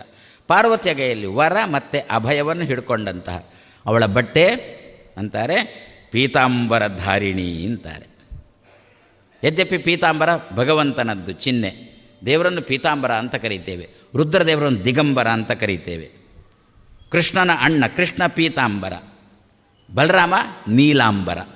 ಆ ಹುಟ್ಟಿಕೊಂಡಿರತಕ್ಕಂಥ ಬಟ್ಟೆ ನೀಲ. ಕೃಷ್ಣನದ್ದು ಮೈ ಬಣ್ಣ ಕಪ್ಪು, ಉಟ್ಟ ಬಟ್ಟೆ ಬಿಳಿ, ಬಿಳಿ ಅಂದರೆ ಹಳದಿ, ಬಿಳಿ ಅಂದರೆ ಹಳದಿ, ಸ್ವಲ್ಪ ಆಚೆ ಇದೆ, ಬಿಳಿ ಅಂದರೆ ಹಳದಿ. ಬಲರಾಮನದ್ದು ಮೈ ಬಣ್ಣ ಬಿಳಿ, ಉಟ್ಟ ಬಟ್ಟೆ ಕಪ್ಪು, ಉಟ್ಟ ಬಟ್ಟೆ ನೀಲ. ಇದು ಬಲರಾಮನ ಚಿಂತನೆ. ಪಾರ್ವತಿಯನ್ನು ಹಾಗೆ ಚಿಂತನೆ ಮಾಡೋಣ.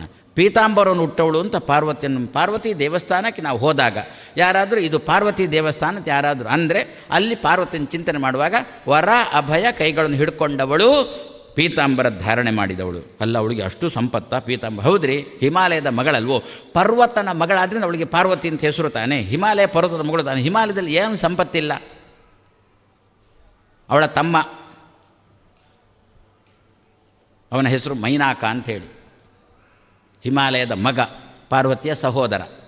ಇನ್ನು ನಾನು ತಮ್ಮ ಅಂತ ಅನ್ನೋದು, ನೀವು ಅಣ್ಣ ಅಲ್ವ ಅಂತ ಕೇಳೋದು, ಅದಕ್ಕೆ ಸಹೋದರ ಅಂತಂದು ಬಿಟ್ಟರೆ ಅಣ್ಣದವರಿಗೆ ಅಣ್ಣ, ತಮ್ಮದವರಿಗೆ ತಮ್ಮ. ಅವ ಎಂಥವ, ಏನಂತೇವ? ಹಿರಿಯರಂದರು ಹೈಮೋ ಗಿರಿಹಿ ಅಂತಂದುಬಿಟ್ರು. ಹೈಮ ಅಂತಂದುಬಿಟ್ರೆ ಬಂಗಾರದ ಬೆಟ್ಟ ಅಂತೆ ಅದು. ಹಾಗಾದರೆ ಸಹೋದರನಿಗೇನು ಇಷ್ಟು ಸಂಪತ್ತಿರುವಾಗ ಮತ್ತೆ ಸಹೋದರಿ ಬಿಡ್ತಾಳ? ಅವಳು ಕೂಡ ಅಷ್ಟೇ ಸಂಪತ್ತನ್ನು ಹಿಮಾಲಯ ತಾನು ಒದಗಿಸಿಕೊಟ್ಟಿದ್ದ. ಆದ್ದರಿಂದ ಪಾರ್ವತಿಯನ್ನು ಚಿಂತನೆ ಮಾಡುವಾಗ ಚಿನ್ನದ ಬಟ್ಟೆಯನ್ನು ಧರಿಸಿದವಳು, ವರ ಅಭಯವನ್ನು ಹಿಡ್ಕೊಂಡವಳು ಅಂತ ಹೀಗೆ ಚಿಂತನೆ ಮಾಡಿ, ಇನ್ನು ಗರುಡ ಇದ್ದಾನೆ, ಶೇಷ ಇದ್ದಾನೆ. ಸದ್ಯ ಗರುಡನಿಗೆ ಎಲ್ಲ ಹೇಳೋಲ್ಲ, ಗರುಡನ ಹೇಳುವಿಗಿತ್ತು ಅದು ತುಂಬ ಉಂಟು ಅಂತಾರೆ, ಶೇಷನದು ಕೂಡ ತುಂಬ ಉಂಟು ಅಂತಾರೆ. ಇಷ್ಟೇ ಸಾಕು ಅವರ ಕೈಲಿ ಏನು ಹಿಡ್ಕೊಂಡಿದ್ದಾರೆ ಅಂತ. ಶೇಷ ಬಲರಾಮ ಅವ ಕೈಲಿ ಏನು ಹಿಡ್ಕೊಂಡಿದ್ದಾನೆ, ಅವನ ಕೈಲಿ ಅವನ ಚಿತ್ರಣ ಹೇಗೆ ಮಾಡಬೇಕು ಅಂತಂದುಬಿಟ್ರೆ, ಒಂದು ಕೈಯಲ್ಲಿ ಒನಕೆ, ಒಂದು ಕೈಯಲ್ಲೂ ನೇಗಿಲು. ಶೇಷನನ್ನು ಬಲರಾಮ ಇದಕ್ಕೆ ಹೋಗ್ತೇವಾ, ಒಡಬಾಂಡೇಶ್ವರಕ್ಕೆ ಹೋಗ್ತೇವಾ? ಹಾಂ ಅಂದರು ಕೆಲವರು. ಯಾಕೆ? ಅವರು ಅಲ್ಲಿ ಹಿಂದೆ ಇದ್ದ ಸಮುದ್ರಕ್ಕೆ ಹೋಗೋದು, ಒಡಬಾಂಡೇಶ್ವರಕ್ಕೆ. ಅಲ್ಲಿ ಬಲರಾಮನನ್ನು ನೋಡ್ತಾರಿಲ್ವೋ ಗೊತ್ತಿಲ್ಲ. ಅದಕ್ಕಂದರು ಒಡಬಾಂಡೇಶ್ವರ ದೇವಸ್ಥಾನಕ್ಕೆ ಹೋಗೋಣ, ಹೋಗಿ ಅಲ್ಲಿ ಅವನ ಚಿಂತನೆ ಮಾಡೋಣ. ಅವನು ಕೂಡ ದೇವರನ್ನು ಮಾಡಲಿಕ್ಕೆ ಅವನು ಹೋಗಿದ್ದಾನೆ ಒಂದು ರೂಪದಿಂದ. ಏನು ಅಂತ ಚಿಂತನೆ ಮಾಡೋಣ ಅವನನ್ನು. ಒಂದು ಕೈಯಲ್ಲಿ ನೇಗಿಲು ಹಿಡ್ಕೊಂಡಿದ್ಯೋ, ಒಂದು ಕೈಯಲ್ಲಿ ಒನಕೆ ಹಿಡ್ಕೊಂಡಿದ್ಯೋ ಅಂತ. ಯಾರೋ ಕೇಳಿದರು, ಯಾಕ್ರಿ ಅವನ ಕೈಯಲ್ಲಿ ನೇಗಿಲು ಮತ್ತು ಒನಕೆ? ಮುಂದಿನ ಜನಾಂಗದವರು ಒನಕೆ ಅಂದರೆ ಏನು, ನೇಗಿಲು ಅಂದರೆ ಏನು ಅಂತ ಕೇಳ್ತಾರೆ. ಅಂದರೆ ಕೇಳ್ತಾರೆ ಅಂದರೆ, ಈಗ ಉಳ್ಳಿಕ್ಕೆ ನೇಗಿಲೂ ಬೇಡ, ಭತ್ತ ಕುಟ್ಟಲಿಕ್ಕೆ ಒನಕೆನೂ ಬೇಡ, ಮತ್ತು ಉಳ್ಳಿಕ್ಕೆ ನಿಮ್ಮ ಟ್ರ್ಯಾಕ್ಟರ್ ಬರುತ್ತೆ, ಅಕ್ಕಿ ಮಾಡಲಿಕ್ಕೆ ಮಿಲ್ ಬರುತ್ತೆ. ಆವಾಗ ಒನಕೆ ಏನು, ನೇಗಿಲು ಏನು ನಮ್ಮ ಜನಕ್ಕೆ ಗೊತ್ತೇ ಆಗೋಲ್ಲ. ಅದಕ್ಕೋಸ್ಕರ ಒಂದು ತಮಾಷೆಗೆ ಹೇಳ್ತೇನೆ, ಬಲರಾಮ ಅಂದುಬಿಟ್ರೆ ಮ್ಯೂಸಿಯಂ. ಮ್ಯೂಸಿಯಂ ಅಂದರೆ ಏನರ್ಥ? ಎಲ್ಲ ಹಳೆ ವಸ್ತುಗಳು ಅಂತ ಏನಿರ್ತಾವೋ ಅದನ್ನೆಲ್ಲ ಕೊಂಡೋಗಿ ಎಲ್ಲಿಡ್ತೇವೆ? ಮ್ಯೂಸಿಯಮ್ ದುಡ್ತೇವಲ್ಲ. ಯಾಕೆ? ನಮ್ಗೆ ಅಕಸ್ಮಾತ್ ನೋಡಬೇಕು ಅಂತ ಏನಾದರೂ ತೋರಿದರೆ ಆವಾಗ ಅಲ್ಲಿ ಕರ್ಕೊಂಡೋಗಿ ತೋರಿಸಿದರೆ. ಅದೇ ಬಲರಾಮ ಈ ಒನಕೆ ಮತ್ತು ನೇಗಿಲು ತನ್ನ ಕೈಯಲ್ಲಿ ಹಿಡ್ಕೊಂಡಂತೆ. ಇಂತಹ ಬಲರಾಮನ ಚಿಂತೆ ಇದೇನು? ಶ್ರುತಿ ವರ್ಣ್ಯ ವೇಷ ಬಲರಾಮನದ್ದು, ವೇದದಲ್ಲಿ ವರ್ಣಿಸಲ್ಪಟ್ಟಂಥ ವೇಷ. ಆ ವೇಷವನ್ನು ಬಲರಾಮ ಎಂದೂ ಬಿಡೋಲ್ಲ ಅಂತೆ. ಅದನ್ನು ಚಿಂತನೆ ಮಾಡೋಣ. ನೀವು ಯಾಕೆ ಅಂತ ಕೇಳ್ಬೋದು. ಒಂದು ಕಾರಣ ಕೊಟ್ಟೆ. ಇನ್ನೊಂದು ನಿಜವಾದ ಕಾರಣ ಹೇಳೋದು ಅಂತಾದರೆ, ನೇಗಿಲಿನ ಕೆಲಸ ಏನು, ಒನಕೆಯ ಕೆಲಸ ಏನು? ನೇಗಿಲಿನ ಕೆಲಸ ಏನು? ಅಡಿಯಲ್ಲಿದ್ದದ್ದನ್ನು ಮೇಲೆ ಹಾಕೋದು ಅಷ್ಟೇ ತಾನೆ ನೇಗಿಲಿನ ಕೆಲಸ. ಉಳುವುದು ತಾನೆ, ನೇಗಿಲು ಹಿಡ್ಕೊಂಡು ಉಳುವುದು ತಾನೆ. ಉಳುವಾಗ ಏನಾಗುತ್ತೆ? ಅಡಿಯಲ್ಲಿದ್ದಂಥ ಮಣ್ಣು ಮೇಲೆ ಬರುತ್ತೆ ಅಷ್ಟೇ. ಮತ್ತು ಒನಕೆ ಯಾಕೆ? ಒನಕೆ ಯಾಕೆ ಅಂತಂದುಬಿಟ್ರೆ, ಅದು ದೊಡ್ಡ ದೊಡ್ಡ ಹೆಂಟೆ ಆಗಿಬಿಟ್ರೆ ಅದನ್ನು ಪುಡಿ ಮಾಡಲಿಕ್ಕೆ ಒನಕೆ. ಒನಕೆ ಅಂದರೆ ತುಳು ಭಾಷೆ ಹೇಳುತ್ತಾರೆ ಉಜ್ಜೇರು ಅಂತೇವೆ, ಇದಕ್ಕೆ ನಾಯೇರು ಅಂತೇವೆ. ಒಂದು ನಾಯರು, ಒಂದು ಉಜ್ಜೇರು. ಈಗ ಮನೆಯಲ್ಲಿ ಅಜ್ಜರು ಇಲ್ಲ, ಉಜ್ಜೇರು ಇಲ್ಲ. ಅಜ್ಜಂದ್ರೆ ಮನೆ ಹಿಡ್ಕೊಳ್ತಕ್ಕಂಥ ಪ್ರಸಂಗನೇ ನಮ್ಮಲ್ಲಿಲ್ಲ. ಯಾಕೆ? ವೃದ್ಧಾಶ್ರಮದವರಿಗೆ ಹೊಟ್ಟೆ ತುಂಬಬೇಕಲ್ಲ, ಅದಕ್ಕೋಸ್ಕರ ಅಜ್ಜರನ್ನೆಲ್ಲ ಅಲ್ಲಿ ಹಾಕೋದು, ಉಜ್ಜರನ್ನೆಲ್ಲ ಬಲರಾಮನ ಕೈ ಕೊಟ್ಟದ್ದು. ಅದಕ್ಕಂದ್ರೆ ಇದು ಎರಡನ್ನು ಬಲರಾಮನ ಕೈಯಲ್ಲಿ ಚಿಂತನೆ ಮಾಡಿದೆವು ಅಂತಂದರೆ, ನಮ್ಮಲ್ಲಿದ್ದಂಥ ಕೆಟ್ಟದ್ದು ಕೆಟ್ಟದ್ದು ಕೆಟ್ಟದ್ದು ಅಂಥೇಳಿ ದೊಡ್ಡ ದೊಡ್ಡ ಹೆಂಟೆಗಳುಂಟಲ್ಲ, ಅಡಿಯಲ್ಲಿ ಬಿದ್ದಿದ್ದಾವೆ. ಯಾವಾಗ ಮೇಲೆ ಬರ್ತಾರೆ ಅಂತ ಹೇಳಲಿಕ್ಕೆ ಬರೋಲ್ಲ. ಆ ಒಮ್ಮೆಲೆ ದಿಢೀರಂತ ಮೇಲೆ ಬಂತು ಅಂತಂದರೆ ಏನು ಮಾಡಬೇಕು ನಾವು? ಅದಕ್ಕೆ ಅದು ಮೇಲಂತೂ ಹಾಕಲೇಬೇಕು. ಇಲ್ಲದ್ರೆ ಯಾವಾಗ ಮೇಲೆ ಹೇಳಲಿಕ್ಕೆ ಬರೋದಿಲ್ಲಲ್ಲ, ನಮಗೆ ಬೇಕಾದಾಗ ಅದನ್ನು ಮೇಲೆ ಹಾಕಬೇಕು. ಮೇಲೆ ಹಾಕಿದ್ದು ದೊಡ್ಡ ಹೆಂಟೆ, ಆ ಕರ್ಮಗಳೆಂಬ ದೊಡ್ಡ ಹೆಂಟೆಗಳಿರುವಾಗ ನಮಗೆ ಅದರಲ್ಲಿ ಬಿತ್ತಲಿಕ್ಕೆ ಬರೋಲ್ಲ, ಬೀಜ ಹಾಕಲಿಕ್ಕೆ ಬರೋಲ್ಲ. ಆವಾಗ ಒನಕೆಯಿಂದ ಅದನ್ನು ಪುಡಿ ಮಾಡಿ ಚೆಲ್ಲಿಬಿಟ್ರೆ ಅದಾಯಿತು. ಮತ್ತು ಅದರ ನಮಗೆ ಬೇಕಾದ ಬೀಜವನ್ನು ಬಿತ್ತಲಿಕ್ಕಾಗುತ್ತೆ. ಈ ದೃಷ್ಟಿಯಿಂದ ತನ್ನ ಕೈಯಲ್ಲಿ ಎರಡನ್ನು ಹಿಡ್ಕೊಂಡಿದ್ದಾನೆ ಬಲರಾಮ ಅಂತ ಹೇಳಿಕೊಂಡು ಬಲರಾಮನ ಚಿಂತನೆ ಮಾಡೋಣ. ಇದೆಲ್ಲ ಏನು ಅಂತಂದರೆ ಶ್ರುತಿ ವರ್ಣ್ಯ ವೇಷ. ಗರುಡ ಒಂದು ಕೈಯಲ್ಲಿ ಅಮೃತದ ಕಲಶ, ಇನ್ನೊಂದು ಕೈಯಲ್ಲಿ ಅಭಯ. ಇಲ್ಲೇ ಗರುಡ ಇದ್ದಾನೆ. ಗರುಡ ದೇವಸ್ಥಾನ ಪ್ರತ್ಯೇಕ ಹೋಗಬೇಕಾಗಿಲ್ಲ, ಕೃಷ್ಣ ಮಠಕ್ಕೆ ಬರ್ತೇವಲ್ಲ ನಾವು. ಕೃಷ್ಣ ಮಠಕ್ಕೆ ಬಂದಾಗ ಕೃಷ್ಣನನ್ನು ನೋಡ್ತೇವೆ, ಕಾಣುತ್ತೆ. ಆ ಕೃಷ್ಣನ ನೋಡಿದ ಮೇಲೆ ಮತ್ತೆ ಪ್ರಾಣದೇವರನ್ನು ನೋಡಬೇಕು, ಪ್ರಾಣದೇವರು ನೋಡಿದ ಮೇಲೆ ಗರುಡ ದೇವರನ್ನು ನೋಡಬೇಕು. ಆ ಗರುಡ ದೇವರನ್ನು ನೋಡುವಾಗ ಇಲ್ಲಿ ಗರುಡ ಹೀಗೆ ಕೈ ಮುಗಿದುಕೊಂಡು ನಿಂತಿದ್ದಾನೆ, ಪ್ರಾಣದೇವರು ಗರುಡ ದೇವರಿಗೆ ಕೈ ಮುಗಿದು ನಿಂತಾರೆ, ಗರುಡ ದೇವರು ಪ್ರಾಣದೇವರಿಗೆ ಕೈ ಮುಗಿದು ನಿಂತಿದ್ದಾರೆ. ಯಾಕೆ? ಇಬ್ಬರು ಕೂಡ ಕೃಷ್ಣ ಭಕ್ತರು, ಆದ್ದರಿಂದ ಪರಸ್ಪರ ಅವರಲ್ಲಿ ಹೊಂದಾಣಿಕೆ ಉಂಟು. ಆದ್ದರಿಂದ ದೇವರನ್ನು ಕಂಡು ಕೈ ಮುಗಿತಾರೆ ಅಂತ ಗರುಡನ ಚಿಂತನೆಯನ್ನು ಶಾಸ್ತ್ರಕಾರರು ಕೊಟ್ಟರು. ಒಂದು ಕೈಯಲ್ಲಿ ಅಮೃತ ಕಲಶ ಹಿಡ್ಕೊಂಡಿದ್ದಾನಂತೆ, ಮತ್ತೊಂದು ಕೈಯಲ್ಲಿ ಅಭಯ ಹಿಡ್ಕೊಂಡಿದ್ದಾನಂತೆ. ಭಯಪಡಬೇಡಿ, ನಿಮ್ಮನ್ನು ಸಾಯಲಿಕ್ಕೆ ನಾನು ಬಿಡೋಲ್ಲ, ಅಮೃತ ಕೊಡ್ತೇನೆ ಅಂತೇಳಿ ಹೇಳಿಕೊಂಡು. ಹಾಗಾಗಿ ಇದು ಗರುಡನ ವೇಷ, ಶ್ರುತಿಯಲ್ಲಿ ವರ್ಣಿತವಾಗಿರತಕ್ಕಂಥ ಗರುಡನ ವೇಷ. ಅವನಿಗೊಂದು 5 ಬಣ್ಣ ಕೊಟ್ಟಿದ್ದಾರೆ. ರುದ್ರದೇವರಂದರೆ ಏನು ಅಂತ ಗೊತ್ತು. ಧ್ಯೇಯ ಪಂಚಮುಖೋ ರುದ್ರ, 5 ಮುಖದ ರುದ್ರದೇವರು ಚಿಂತನೆ ಮಾಡಬೇಕು ಅಂತಂದರು. ಇವರಿಗೆಲ್ಲರಿಗೂ ಕೂಡ ಇವರ ಸಮೀಪದಲ್ಲಿ ಇವರ ಪತ್ನಿಯಂದರು ಇದ್ದಾನೆ ಅಂತ ಚಿಂತನೆ ಮಾಡಿ ದೇವಸ್ಥಾನಕ್ಕೆ ಹೋಗುವಾಗ ಒಬ್ಬರೊಬ್ಬರೇ ಹೋಗೋದಲ್ಲ. ನಮ್ಮಲ್ಲಿ 2 ರೀತಿ ಉಂಟು. ರಥಬೀದಿ ತನಕ ಬರ್ತಾರೆ, ಮುಂದೆ ಇವಳಂತಾಳೆ, ಒಂಚೂರು ದೇವಸ್ಥಾನ ಹೋಗಿ ಬಾ ಅಂದ, ಅವ ಅಲ್ಲೇ. ಇನ್ನು ಕೆಲವರಲ್ಲಿರ್ತಾರೆ ದೇವಸ್ಥಾನಕ್ಕೆ ಹೋಗಬೇಕು ಅಂತ, ಹೋಗಿ ಬನ್ನಿ ಅಂತ ಹೇಳಿಕೊಂಡು ಅವಳು ಬೀದಿಯಲ್ಲೇ, ಇವ ದೇವಸ್ಥಾನದೊಳಗೆ. ಇಬ್ಬರಿಗೂ ಕೂಡ ಹೋಗಬೇಕು ಅಥವಾ ಇಬ್ಬರಿಗೂ ಕೂಡ ಬೇಡ ಅಂತ ಹೇಳಬೇಕು ಅಂತಾರೆ. ಹಣೆ ಬರಹ ಎಷ್ಟು ಚೆನ್ನಾಗಿರಬೇಕು ಯಾರಿಗೆ ಗೊತ್ತು, ಹಣೆಯಲ್ಲಿ ಬ್ರಹ್ಮ ಹೇಗೆ ಬರಬೇಕಿತ್ತು ಏನು ಗೊತ್ತು. ಅದಕ್ಕೆ ಇಂತಹ ಪ್ರಸಂಗ ಇರುತ್ತಲ್ಲ ನಮ್ಮಲ್ಲಿ, ಜೊತೆಯಲ್ಲೇ ಹೋಗತಕ್ಕಂಥ ಪ್ರಸಂಗ ನಮ್ಮಲ್ಲಿ ಬರಬೇಕಲ್ಲ, ಅದನ್ನು ಈ ದೇವತೆಗಳಲ್ಲಿ ತೋರಿಸಿಕೊಡ್ತಾ ಇದ್ದಾರೆ. ಸಮಸ್ತ ದೇವತೆಗಳು ಕೂಡ ತಾವು ಜೊತೆಯಾಗಿಯೇ ಭಗವಂತನ ಪ್ರಾರ್ಥನೆಗೆ ಹೋಗಿದ್ದಾರೆ. ಹಾಗೆ ಜೊತೆಯಲ್ಲಿ ಮಾಡಿದ್ರೇ ಅದಕ್ಕೆ ಸಾರ್ಥಕ್ಯನೂ ಹಿರಿಯರು ಕೊಟ್ಟಿದ್ದಾರೆ.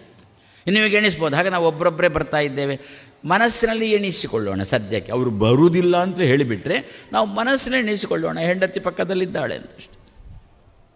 ಗಂಡ ಪಕ್ಕದಲ್ಲೇ ಇದ್ದಾನೆ ಅಂತ, ಯಾಕೆ ಅವನನ್ನು ಕರೆದುಬಿಟ್ಟ ಗಂಡಾಂತರ ಮಾಡಿಬಿಟ್ಟಾನೆ, ಅದಕ್ಕೋಸ್ಕರ ಪಕ್ಕದಲ್ಲಿದ್ದಾನೆ ಅಂತ ಎಣಿಸಿಕೊಂಡು, ಎಲ್ಲ ಇರೋದು ಮನಸ್ಸಿನಗೆ ತಾನೇ ಸಂಬಂಧಪಟ್ಟು ಇದನ್ನು ಎಣಿಸಿಕೊಂಡು ದೇವರ ದರ್ಶನ ಮಾಡೋಣ. ಆವಾಗ ಭಗವಂತ ಬೇಗ ಬರ್ತಾನೆ ಎನ್ನುವುದು ಶ್ರುತಿ ವರ್ಣ್ಯ ವೇಷಾಹ. ಇಂತಹ ವೇದಗಳಿಂದ ವರ್ಣಿಸಲ್ಪಟ್ಟಂತಹ ವೇಷ ಉಳ್ಳವರಾಗಿ ಅಷ್ಟೂ ದೇವತೆಗಳು ತಾವು ಸಮುದ್ರದ ತೀರಕ್ಕೆ ಹೋದರು. ಬ್ರಹ್ಮದೇವರು ಅಲ್ಲಿ ಹೋಗಿ ತಪಸ್ಸಿಗೆ ಕೂತರು ಅಂತ ನೋಡಿದ್ದೇವಲ್ಲ. ಬ್ರಹ್ಮದೇವರು ಅಂತಂದರೆ ದೇವರಿಗೆ ಸ್ವಲ್ಪ ಏನು ಭಾರಿ, ನಮ್ಮಕ್ಕಿಂತ ಭಾರೀ ಸಮೀಪ. ಅವನೂ ಕೂಡ ಇಷ್ಟೆಲ್ಲ ಮಾಡಬೇಕಾ? ಅವನು ಕೂಡ ಇಷ್ಟೆಲ್ಲ ಶ್ರಮ ಪಡಬೇಕಾ? ಅಂದರೆ ಚತುರ್ಮುಖನೇ ಆಗಲಿ ಯಾರೇ ಆಗಲಿ ದೇವರ ಬಗ್ಗೆ ಶ್ರಮ ಪಟ್ಟರೆ ಮಾತ್ರ ದೇವರು ಫಲ ಕೊಡೋದು ಎನ್ನುವುದಕ್ಕೋಸ್ಕರ ಮೊದಲು ಏನು ಮಾಡಿದ? ಸಮಾಧ್ಯವಸ್ಥೆಯಲ್ಲಿ ಕೂತ ಅಂತೆ. ಸಮಾಧ್ಯವಸ್ಥೆ ಅಂದರೆ ಏನು? ಮನಸ್ಸಿಗೆ ಏಕಾಗ್ರತೆಯನ್ನು ತಂದುಕೊಂಡ ಅಂತ. ನಮ್ಮಲ್ಲಿ ಒಂದು ಉಂಟಲ್ಲ, ಚಂಚಲಂ ಹಿ ಮನ ಕೃಷ್ಣ. ಭಗವದ್ಗೀತೆಯಲ್ಲಿ ಕೃಷ್ಣನ ಕೇಳ್ತಾ ಇದ್ದಾನೆ, ಕೃಷ್ಣ ಮನಸ್ಸು ಚಂಚಲ, ಚಂಚಲಂ ಹಿ ಮನ ಕೃಷ್ಣ. ಏನು ಬೇಡ ಅಂತ ಬಂದು ಇಲ್ಲಿ ಕೂತಿರ್ತೇನೆ, ಆದರೆ ಮೊದಲು ಟರ್ನ್ ಅಂತ ಅನ್ನುತ್ತೆ ಮೊಬೈಲ್. ಆವಾಗ ಮೊದಲು ಮನಸ್ಸನ್ನು ಗಟ್ಟಿ ಮಾಡಿಕೊಂಡು ಬಂದು ಕೂತದ್ದು, ಆ ಮೊಬೈಲ್ ಟ್ರಿಂಗ್ ಅಂತಂದಕ್ಕೆ ಹೋಗಿ ನಿಮ್ಮ ಉಪನ್ಯಾಸ ನಿಮಗೆ ಅಂತಂದೇವು, ಮೊಬೈಲ್ ಹಿಡ್ಕೊಂಡು ಹೋಗಿಯೇ ಬಿಟ್ಟೆವು ನಾವು. ಹೋಗಿ ಮತ್ತಷ್ಟು ಸಮಸ್ಯೆಗಳನ್ನು ತಲೆಗೆ ತಂದುಕೊಂಡು ಸಮಸ್ಯೆ ಪೂರ ಭರ್ತಿ ಆಯಿತು ಅಂತಾದಮೇಲೆ ಪುನಃ ಬಂದು ಕೂಡ್ತೇವೆ. ಮನೆಗಿದು ನಿಮ್ಮೆಲ್ಲರ ಕ್ರಮ ಹಾಗೇನೇ ಇರುತ್ತೆ. ಹಾಗಾದರೆ ಈ ದೇವರ ಚಿಂತನೆ ಏನು? ಮೊದಲು ಏನು ಬೇಕು? ಮನಸ್ಸಿಗೆ ಏಕಾಗ್ರತೆ ಬೇಕು. ಮನಸ್ಸು ಚಂಚಲ ಅಲ್ವ, ಚಂಚಲಂ ಹಿ ಮನಃಕೃಷ್ಣ ಅದೃಢಂ ಅಲ್ವೋ, ಮನಸ್ಸಿಗೆ ದಾರ್ಢ್ಯ ಇಲ್ಲ, ಆಮೇಲೆ ಮನಸ್ಸಿಗೆ ಸ್ಥಿರತೆ ಇಲ್ಲ ಅಂತ ಅರ್ಜುನ ಮಾಡಿದ ಪ್ರಶ್ನೆ ಅಲ್ವೋ. ಹಾಗಾದರೆ ಏನು ಬೇಕು? ಮನಸ್ಸಿಗೆ ಏಕಾಗ್ರತೆ ಬೇಕು. ಚತುರ್ಮುಖ ಮೊದಲೇ ಮನಸ್ಸಿಗೆ ಏಕಾಗ್ರತೆಯನ್ನು ತಂದುಕೊಂಡ ಅಂತ. ನಮ್ಮ ಮನಸ್ಸಿಗೆ ಏಕಾಗ್ರತೆ ಇಲ್ವಾ? ಓದಲಿಕ್ಕೆ ಕೂಡಲಿ ಯಾವುದಕ್ಕೊಂದು ಕೆಲಸದಲ್ಲಿ ಏಕಾಗ್ರತೆ ಇಲ್ವಾ? ಚತುರ್ಮುಖ ಬ್ರಹ್ಮನನ್ನು ಚಿಂತನೆ ಮಾಡೋಣ, ಆವಾಗ ಮನಸ್ಸಿಗೆ ಏಕಾಗ್ರತೆ ಶಬ್ದಕ್ಕೆ ನಿಜವಾದ ಅರ್ಥ ಏನು ಗೊತ್ತಾ? ಏಕಾಗ್ರತೆ ಶಬ್ದ, ಏಕಾಗ್ರತೆ ನಿಜವಾದ ಅರ್ಥ. ಸಮಾಜದಲ್ಲಿ ಸಾಮಾಜಿಕವಾಗಿ ಮನಸ್ಸಿಗೆ ಸ್ಥಿರತೆ ಅಂತ ಅರ್ಥ ಬಂತು ಸಮಾಜದಲ್ಲಿ. ನಿಜವಾಗಿ ಅದರ ಅರ್ಥ ಬೇರೆಯೇ ಉಂಟು. ಏಕಾಗ್ರತೆ, ಏಕ ಅಂದರೆ ಒಬ್ಬನೇ, ಅಗ್ರ ಅಂದರೆ ತುದಿಯಲ್ಲಿ. ತುದಿಯಲ್ಲಿ ಒಬ್ಬನೇ ಇದ್ದಾನೆ ಎನ್ನುವ ಚಿಂತನೆ ಮನಸ್ಸಿಗೆ ಬಂತು, ಏಕಾಗ್ರತೆ ಬಂತು ಅಂತ ಅರ್ಥ. ಏಕ ಅಗ್ರ ಅಂದರೆ ಗೊತ್ತು ತುದಿ, ಏಕ ಅಂದರೆ ಒಬ್ಬನೇ. ಹೊರತು ತುದಿಯಲ್ಲಿ ಇಬ್ಬರಿಬ್ಬರು ಇಲ್ಲ, ಹರಿಹರರು ಇಬ್ಬರು ಕೂಡ ತುದಿಯಲ್ಲಿಲ್ಲ. ಒಬ್ಬನೇ ಹರಿ ತುದಿಯಲ್ಲಿದ್ದಾನೆ. ಚಿಂತನೆ ಹಾಗೆ ಅಲ್ವೋ? ಹರಿ ಸರ್ವೋತ್ತಮ, ವಾಯು ಜೀವೋತ್ತಮ ಅಂತ ತಾನೇ ಚಿಂತನ. ಹರಿಹರವು ಸರ್ವೋತ್ತಮವೂ ಅಂತಲ್ಲ. ಆ ರುದ್ರದೇವರ ವೇಷದಿಂದಲೇ ಗೊತ್ತಾಗುತ್ತೆ ಅಂತೆ ರುದ್ರದೇವರು ನಾರಾಯಣನ ಭಕ್ತ ಅಂತ ಅದರಿಂದಲೇ ಗೊತ್ತಾಗುತ್ತೆ ಅಂತೆ. ರುದ್ರದೇವರ ತಲೆ ನೋಡಿ,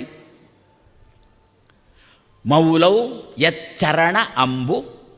ರುದ್ರದ ಹೆಸರೇನು? ಗಂಗಾಧರ. ಗಂಗೆಯನ್ನು ಹೊತ್ತವನೇ. ಗಂಗೆ ಯಾರು? ಹರಿಪಾದ ನಖದಿಂದ ಹರಿದು ಬಂದಳೆ ಗಂಗೆ. ದೇವರ ಪಾದದಿಂದ ಬಂದವಳು, ಅವಳನ್ನು ರುದ್ರದೇವರು ತಲೆ ಮೇಲೆ ಇಟ್ಟುಕೊಂಡಿದ್ದಾರೆ ಅಂತೆ. ಮೌಲೌ ಯಚ್ಚರಣಾಂಬು ಫಾಲ ಫಲಕೆ ಯದ್ರೇಣು.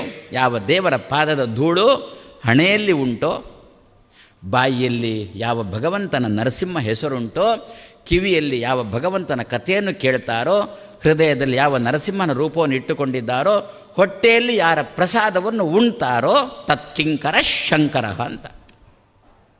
ಆದ್ದರಿಂದ ಅಗ್ರದಲ್ಲಿ ತುದಿಯಲ್ಲಿ ಒಬ್ಬನೇ ಎನ್ನುವುದು ಏಕಾಗ್ರ ಶಬ್ದದ ಅರ್ಥ. ನಾವೀಗ ಸಮಾಜದಲ್ಲಿ ವ್ಯವಹಾರ ಮಾಡುವಾಗ ಮಾತ್ರ ಮನಸ್ಸಿಗೆ ಏಕಾಗ್ರತೆ ಅಂದರೆ ಮನಸ್ಸಿನ ಚಾಂಚಲ್ಯ ದೂರ ಮಾಡಬೇಕು. ಇರಲಿ, ಅರ್ಥ ಇರಲಿ, ಏನು ತೊಂದರೆ ಇಲ್ಲ. ಅದಕ್ಕೆ ನಿಮಗೊಂದು ಉದಾಹರಣೆ ಕೊಡೋದಂತಾದರೆ, ಶಬ್ದದ ಅರ್ಥನೇ ಬೇರೆ ಇರುತ್ತೆ, ನಾವು ಅದನ್ನು ವ್ಯವಹಾರ ಮಾಡುವುದೇ ಬೇರೆ ಕಡೆಗೆ. ಐಫೋನ್ ನಿಜವಾದ ಅರ್ಥ ಏನು ಹೇಳಿ? As it is. ಐ ಅಂದರೆ ಏನು? ಫೋನ್ ಅಂದರೆ ಏನು? ಐ ಅಂದರೆ ನಾನು, ಹೌದಾ? I am going. I am, ನಾನು ಹೋಗ್ತಾ ಇದ್ದೇನೆ. ಹಾಗಾದರೆ ಐ ಅಂದರೆ ನಾನು. ಫೋನು ಅಂತಂದರೆ ಫೋನ್. ಒಟ್ಟಿಗೆ ಏನಾಯಿತು? ನಾನು ಫೋನು. ಸರಿ ತಾನೇ? ಆ ಶಬ್ದವನ್ನು ಬಡದಾಗ ಅರ್ಥ ಇದೇ ಬರುತ್ತಲ್ಲ, ನಿಜವಾಗಿ ಆ ಶಬ್ದಕ್ಕೆ ಅರ್ಥ ಇದೆ ತಾನೇ? ಐ ಫೋನ್ ಅಂದರೆ ನಾನು ಫೋನು. ಇದು ಒಂದು ರೀತಿ ಏನು? ನಾನು ಮನೆ. ನಿಜವಾಗಿ ಏನದು? ನಾನು ದುಡ್ಡು ಕೊಟ್ಟದ್ದು, ನಾನು ದುಡ್ಡು ಕೊಟ್ಟು ತಂದದ್ದು. ಆದ್ದರಿಂದ ನನ್ನ ಫೋನು. ಏನು ಹೆಸರು ಬರಬೇಕು? ಮೈ ಫೋನ್ ಅಂತ ಬರಬೇಕು ವಿನಃ ಐಫೋನ್ ಅಂತಲ್ಲ. ಆದರೆ ಎಲ್ಲ ಕಡೆ ನಿಂತ ಇರ್ತಿರೋದು ಐಫೋನ್ ಅಂತ. ಐಫೋನ್ ಏನು ನಿಜವಾಗಿ ಹೇಗೆ ಮಾಡಬೇಕು? ಐಫೋನ್ ತಂದಾಗ ಐಫೋನ್, ನಾನು ಫೋನ್, ನಾನು ಹೇಳ್ತಾರೆ, ಯಾರಿಲ್ಲ. ಮತ್ತು ಐಫೋನ್ ಶಬ್ದ ಪ್ರಯೋಗ ಮಾಡ್ತಾರೆ, ಅಲ್ಲಿ ತೋರಿಸ್ತಾರೆ. ಹಾಗಾದರೆ ಶಬ್ದ ಪ್ರಯೋಗ ಒಂದು ರೀತಿ ಇರುತ್ತೆ, ಅದರ ನಿಜವಾದ ಅರ್ಥ ಒಂದು ರೀತಿ ಇರುತ್ತೆ, ವ್ಯವಹಾರದಲ್ಲಿ ಮತ್ತೊಂದು ಬರುತ್ತಲ್ಲ. ಅದೇ ರೀತಿಯಲ್ಲಿ ಏಕಾಗ್ರತೆ ಶಬ್ದಕ್ಕೆ ನಿಜವಾಗಿ ಒಂದು ಅರ್ಥ, ಆದರೆ ಚಾಲ್ತಿಯಲ್ಲಿ ಮಾತ್ರ ಮನಸ್ಸಿನ ಚಾಂಚಲ್ಯದ ನಿವಾರಣೆ ಅಂತ ಅರ್ಥ ಬಂತು. ಚತುರ್ಮುಖ ಬ್ರಹ್ಮ ಸಮಾಧಿ ಅವಸ್ಥೆಯಲ್ಲಿ ಕೂತ ಈ ಸಮಾಧಿ ವ್ಯವಸ್ಥೆಯನ್ನು ಸಂಪಾದನೆ ಮಾಡಲಿಕ್ಕೆ ಚತುರ್ಮುಖ ಬ್ರಹ್ಮ ತನ್ನ 100 ವರ್ಷದ ಆಯುಷ್ಯದಲ್ಲಿ 50 ವರ್ಷ ಅದಕ್ಕೆ ಕಳೆದಿದ್ದಾನೆಂತೆ. ಮತ್ತು 50 ವರ್ಷದಲ್ಲಿ ಸೃಷ್ಟಿಯಾದಿ ಕೆಲಸವನ್ನು ಮಾಡಿ 50 ವರ್ಷ ಮನಸ್ಸಿಗೆ ಏಕಾಗ್ರತೆ ತಂದುಕೊಂಡು ಜಪದಲ್ಲಿ ಕೂತಿದ್ದಂತೆ. ಹಾಗಾದರೆ ನಮ್ಮ ಮಕ್ಕಳಿಗೆ ಏಕಾಗ್ರತೆ ಬರಬೇಕಾ? ಓದಿಗೆ ಕೂತಲ್ಲಿ ಏಕಾಗ್ರತೆ ಬರಬೇಕಾ? ನಮಗೆ ಒಂದು ಕೆಲಸ ಹೆಚ್ಚಿನ ನಮ್ಮಲ್ಲಿ ಸಮಸ್ಯೆ ಏನು ಅಂತಂದರೆ, ನಾನು ಆಗ ಹೇಳಿದಂತೆ, ಈ ದೇವಸ್ಥಾನ ಬಂದಾಗ ಆ ದೇವಸ್ಥಾನ ಚಿಂತನೆ, ಆ ದೇವಸ್ಥಾನ ಬಂದಾಗ ಇನ್ನೊಂದು ದೇವಸ್ಥಾನ ಚಿಂತನೆ. ಅದೇ ಈ ಕಂಪನಿಯಲ್ಲಿ ದುಡಿಯುವಾಗ ಆ ಕಂಪನಿಯೇ ಕಾಣೋದು, ಆ ಕಂಪನಿಯಲ್ಲಿ ದುಡಿದಾಗ ಮತ್ತೊಂದು ಕಂಪನಿಯಲ್ಲಿ ಕಾಣೋದು. ಅಲ್ಲಿ ಕೆಲಸ ಸಿಕ್ಕಿತು, ಮಂಡೂಕದಂತೆ ಜಿಗದ. ಮಂಡೂಕ ಅಂದರೆ ಕಪ್ಪೆ, ಕಪ್ಪೆ ಅಂತೆ ಜಿಗದ. ಇಲ್ಲಿ ರಾಜೀನಾಮೆನೂ ಇಲ್ಲ, ಭೋಜನಾಮನೂ ಇಲ್ಲ, ಹೋಗಿ ಅಲ್ಲಿ ಜಿಗದ. ಅದಕ್ಕಂದ್ರು ಒಂದು ಕಂಪನಿಗೆ ಸೇರಿದ ಮೇಲೆ, ಅವ ನಮ್ಮನ್ನು ನಂಬಿದ ಮೇಲೆ, ಪ್ರಾಮಾಣಿಕತನ ಅವ ನಮ್ಮಲ್ಲಿ ಇಟ್ಟ ಮೇಲೆ ನಾವು ಏಕಾಗ್ರತೆಯಿಂದಲ್ಲಿ ದುಡಿಬೇಕಾ?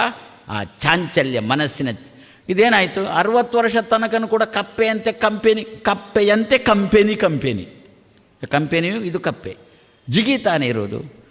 ಹಾಗಾದರೆ ಇವನಿಗೆ ಎಕ್ಸ್ಪೀರಿಯನ್ಸ್ ಏನು ಅಂತ ಕೇಳಿಬಿಟ್ರು.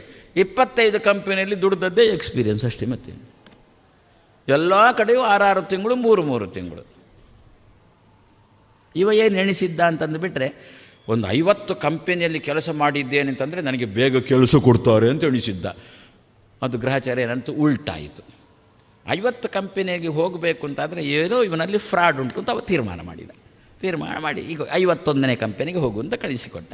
ಅದು ಬಿಟ್ಟು ಒಂದೇ ಕಂಪನಿಯಲ್ಲಿ ಎಷ್ಟು ವರ್ಷ ಸರ್ವೀಸೋ, 25 ವರ್ಷ ಒಂದೇ ಕಂಪನಿಯಲ್ಲಿ ಮಾಡಿದೆ ಅಂತ ಅಂದುಬಿಟ್ರೆ ಗ್ರೇಟ್ ಅಂತಾರೆ, ಇವನ ಕಂಪನಿಯಲ್ಲಿ ಕೆಲಸ ಕೊಡ್ತಾರೆ. ಹಾಗಾದರೆ ಮನಸ್ಸಿನ ಚಾಂಚಲ್ಯ ಹೋಗಬೇಕಲ್ವೋ? ಹೋಗಬೇಕು ಅಂತಾದರೆ ಚತುರ್ಮುಖ ಬ್ರಹ್ಮನ ಚಿಂತನೆ ಮಾಡಬೇಕು ಅಂತಂದರು. ಆದರೆ ಮೊದಲು ಸಮಾಧಿ ಅವಸ್ಥೆಯಲ್ಲಿ ಚತುರ್ಮುಖ ಬ್ರಹ್ಮ ಕೂತ ಇಂದ್ರಿಯಗಳನ್ನು ಹಿಡಿತಕ್ಕೆ ತಂದುಕೊಂಡ, ಕಿವಿಗೆ ಯಾವ ವಿಷಯನೂ ಬಂದರೂ ತಲೆ ಕೆಡಿಸಿಕೊಳ್ಳಲ್ಲ, ಕಣ್ಣಿಗೆ ಯಾವ ರೂಪ ಕಂಡರೂ ಕೂಡ ಮನಸ್ಸು ವಿಕಾರ ಆಗೋಲ್ಲ. ಅಲ್ಲಿ ತಿನ್ನಲಿಕ್ಕೆ ಅಂತ ಪಕ್ಕದಲ್ಲೇ ನೈವೇದ್ಯ ತಂದಿಟ್ಟಿದ್ದಾರೆ ದೇವರಿಗೆ ಅಂತ, ಅಲ್ಲೇ ಸಮರ್ಪಣೆ ಬಿಟ್ಟು ಅಲ್ಲೇ ಮುಗಿಸಿದ. ಬಾಯಿಗಂತ ಚಾಪಲ್ಯ ಬರೋಲ್ಲ. ಇದಕ್ಕೇನು ಹೆಸರು? ಇದಕ್ಕೆ ಸಂಯತಾಕ್ಷ. ಚತುರ್ಮುಖ ಬ್ರಹ್ಮ ತನ್ನ ಇಂದ್ರಿಯಗಳನ್ನು ಹಿಡಿತದಲ್ಲಿ ಇಟ್ಟುಕೊಂಡು ಭಗವಂತನ ತಪಸ್ಸಿಗೆ ತಾನು ಕೂತ ಹೃದಯದಲ್ಲಿ ದೇವರು ಅಂಕುರಿಸಿದ ಅಂತಾರೆ. ದೇವರೆಂಬ ಮರದ ಅಂಕುರ ಹೃದಯದಲ್ಲಿ ಉಂಟಾಯಿತು ಅಂತ ತಿಳಿಸ್ತಾ ಇದ್ದಾರೆ. ಹೀಗೆ ಇವರೆಲ್ಲ ತಪಸ್ಸಿಗೆ ಕೂತ ಮೇಲೆ ರುದ್ರದೇವರ ತಪಸ್ಸು ನೋಡಿದೆವು, ಶೇಷದೇವರ ತಪಸ್ಸನ್ನು ನಾವು ನೋಡಿದೆವು. ಶೇಷದೇವರು ಸರ್ವ ವರ್ಣ ಅಭಿಮಾನಿ ಶೇಷ. ಚಂದವಾಗಿ ಹೇಗೆ ಶೇಷದೇವರು ಹೇಗೆ ತಪಸ್ಸಿಗೆ ಕೂತ್ರಂತೆ ಗೊತ್ತಾ? ವಾಯುಭಕ್ಷ. ಸರ್ಪಗಳಿಗೊಂದು ಹೆಸರುಂಟು. ಸರ್ಪಗಳು ವಾಯು, ಅವುಗಳಿಗೆ ಕಪ್ಪೆ ಸಿಗಿಲ್ಲ, ಇಲಿ ಸಿಗಲಿಲ್ಲ. ಆವಾಗ ಏನು ಚಿಂತೆನೇ ಇಲ್ಲ ಅಂತೆ. ಮತ್ತು ಗಾಳಿಯನ್ನೇ ಆಹಾರವನ್ನಾಗಿ ಮಾಡಿಕೊಂಡು ಜೀವನ ನಡೆಸ್ತಾವಂತೆ. ದೇವರು ಎಷ್ಟು ಕರುಣೆ ತೋರಿದ್ದಾನಲ್ವೋ. ಒಂದು ರೀತಿಯಲ್ಲಿ ನೋಡಿಬಿಟ್ಟು ನಮ್ಮ ಮೇಲಿನಷ್ಟು ಕರುಣೆ ಇಲ್ಲ ದೇವರಿಗೆ. ಅವುಗಳು ಕತ್ತಲಾಯಿತು ಅಂಥೇಳಿ, ಕತ್ತಲಾಯಿತು ಇನ್ನು ಎಲ್ಲಿಗೆ ಹೋಗುವುದು ಅಂತ ಅವಳು ಕೂಡುವುದೇ ಇಲ್ಲ, ಹೋಗ್ತಾನೆ ಇರ್ತವೆ. ಯಾಕೆ? ದೇವರು ಬ್ಯಾಟ್ರಿ ಅಲ್ಲೇ ಇಟ್ಟಿದ್ದ. ನಮಗೆ ಕತ್ತಲಾಯಿತು ಅಂತಂದರೆ ದೀಪ ಬೇಕು, ದೀಪ ಇಲ್ಲ ಅಲ್ಲೇ.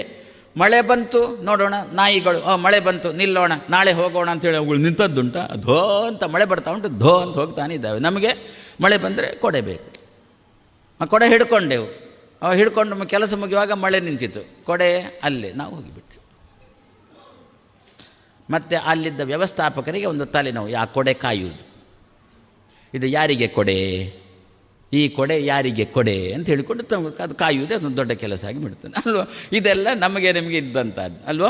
ಹಾಗಾದರೆ ಶೇಷ ಏನು, ಸರ್ಪಗಳು ಏನು, ವಾಯುಭಕ್ಷಗಳು ಅಂತಂದರು. ಗಾಳಿಯನ್ನೇ ಆಹಾರವನ್ನಾಗಿ ಮಾಡಿಕೊಂಡು ಆಹಾರವನ್ನು ನಿಯಂತ್ರಣ ಮಾಡಿಕೊಂಡು ಶೇಷ ದೇವರ ತಪಸ್ಸಿಗೆ ಕೂತ ಅಲ್ವೋ. ಏನರ್ಥ ವಾಯುಭಕ್ಷ ಅಂದರೆ? ನಿನ್ನೆ ಒಂದು ನೋಡಿದೆವು, ಚೆನ್ನಾಗಿ ಉಚ್ಚಾರಣೆ ಬರುವುದಕ್ಕೋಸ್ಕರ ಶೇಷ ಬೇಕು ಅಂತ ಹೇಳಿಕೊಂಡು ವಾಯುಭಕ್ಷ ಅಂದರೆ ವಾಯು ಅಂಥೇಳಿ ಆಚಾರ್ಯ ಮಧ್ವರಿಗೆ ವಾಯುದೇವರು ಹೆಸರು ಅಲ್ವ. ವಾಯುದೇವರ ಅವತಾರ ತಾನೇ ಆಚಾರ್ಯ ಮಧ್ವರು, ಗಾಳಿ ದೇವರ ಅವತಾರ ತಾನೇ ಆಚಾರ್ಯ ಮಧ್ವರು. ಆಚಾರ್ಯ ಮಧ್ವರನ್ನು ಭಕ್ಷಣ ಮಾಡಿಕೊಂಡು ಶೇಷ ತಪಸ್ಸಿಗೆ ಕೂತ. ಮಧ್ವರನ್ನು ಭಕ್ಷಣ ಮಾಡಿಕೊಂಡಂತಂದರೆ ಮಧ್ವರು ಕೊಟ್ಟಿರುವ ಮಾತುಗಳನ್ನು ಭಕ್ಷಣ ಮಾಡಿಕೊಂಡು. ಮಧ್ವರು ಏನು ಮಾತು ಕೊಟ್ಟರು? ಹರಿ ಸರ್ವೋತ್ತಮ, ವಾಯು ಜೀವೋತ್ತಮ, ಜಗತ್ತು ಸತ್ಯ, ಪಂಚಭೇದಗಳು, ತಾರತಮ್ಯ, ಇದೆಲ್ಲ ಮಧ್ವರ ಬಾಯಿಂದ ಬಂದಿರತಕ್ಕಂತಹ ಮಾತುಗಳು. ಈ ಮಾತುಗಳನ್ನೇ ಆಹಾರವನ್ನಾಗಿ ಮಾಡಿಕೊಂಡು ಶೇಷ ತಪಸ್ಸಿಗೆ ಕೂತ. ನಾವು ಸ್ನಾನ ಮಾಡಿ ದೇವರ ಕೋಣೆಯಲ್ಲಿ ಕೂತಾಗ ಒಂದು ಮನಸ್ಸಿಗೆ ಏಕಾಗ್ರತೆ, ಎರಡನೇದ್ದು ಸ್ಪಷ್ಟವಾದ ಮಂತ್ರಗಳ ಉಚ್ಚಾರಣೆ, ಮೂರನೇದ್ದು ಅದು ಬೇಡ ಇದು ಬೇಡ ಅಂತೇಳಿ ರುದ್ರದೇವರ ವೈರಾಗ್ಯ, ನಾಲ್ಕನೇದ್ದು ವಾಯುಭಕ್ಷ ಅಂತಂದು ಬಿಟ್ಟರೆ ದೇವರನ್ನು ಸರಿಯಾಗಿ ತಿಳ್ಕೊಂಡು ದೇವರ ಚಿಂತನೆ ಮಾಡುವುದು. ಅದು ಬಿಟ್ಟು ಸ್ನಾನ ಮಾಡಿ ದೇವರೊಳಗೆ ಕೂತ್ಕೊಂಡು ಈ ಒಂದು ಜಪ, ನೀನೇ ನಾನು ನಾನೇ ನೀನು, ಅದಕ್ಕೆ ದೇವರನ್ನು ಅದಕ್ಕೋಸ್ಕರ ಇಲ್ಲಿ ತನಕ ಬರಬೇಕಿತ್ತ ಅಂದಂತೆ. ನೀನು ಅಲ್ಲೇ ಕೂತ್ಕೊಂಡು ನೀನೇ ದೇವರಲ್ಲೋ, ಏನು ಬೇಕಾದರೂ ಮಾಡಿಕೊಂಡು ನನ್ನ ಬಳಿಗೆ ಯಾಕೆ ಬಂದಿ ಅಂತಾನಂತೆ ದೇವರು. ಆದರೆ ದೇವರ ಬಗ್ಗೆ ಸರಿಯಾದ ತಿಳುವಳಿಕೆಯನ್ನು ಸಂಪಾದನೆ ಮಾಡುವುದೇ ವಾಯುಭಕ್ಷ ಅಂತಂದರೆ. ವಾಯುದೇವರು ಕೊಟ್ಟ ವಾಯುದೇವರ ಅವತಾರರಾದ ಮಧ್ವರು ಕೊಟ್ಟ ಸಿದ್ಧಾಂತಗಳು, ದೇವರ ಬಗ್ಗೆ ಕೊಟ್ಟ ಮಾತುಗಳುಂಟಲ್ಲ, ಈ ಮಾತುಗಳನ್ನೇ ತಿಂದುಕೊಂಡು ಅಂದರೆ ತಲೆಯೊಳಗೆ ತುಂಬಿಸಿಕೊಂಡು, ನಮಗೆ ಹೊಟ್ಟೆಗೆ ತುಂಬಿಸ್ಕೊಳ್ಳಿಕ್ಕೆ ಮಾತ್ರ ಗೊತ್ತು, ತಲೆ ಒಂದು ಉಂಟು ಅಂತಲೇ ಗೊತ್ತಿಲ್ಲ. ಆ ತಲೆಗೆ ತುಂಬಿಸಿಕೊಂಡು ನಾವು ದೇವರ ಧ್ಯಾನದಲ್ಲಿ ತೊಡಗಿದೆವು. ಆವಾಗ ದೇವರ ಧ್ಯಾನ ಎನ್ನತಕ್ಕಂಥ ವೃಕ್ಷ ಹುಲುಸಾಗಿ ಬೆಳೆಯುತ್ತೆ. ಆ ರೀತಿಯಲ್ಲಿ ಶೇಷ ತನಕ ಬಂತು. ಇನ್ನು ದೇವತೆಗಳಿದ್ದಾರೆ, ಆಮೇಲೆ ಬುಧರ ಭೂಮಿ ಇದ್ದಾಳೆ. ಅದನ್ನು ನಾಳೆ ಸೇರಿದಾಗ ನೋಡೋಣ ಅಂಥೇಳಿ ಕೃಷ್ಣಾರ್ಪಣಂ ಅಸ್ತು.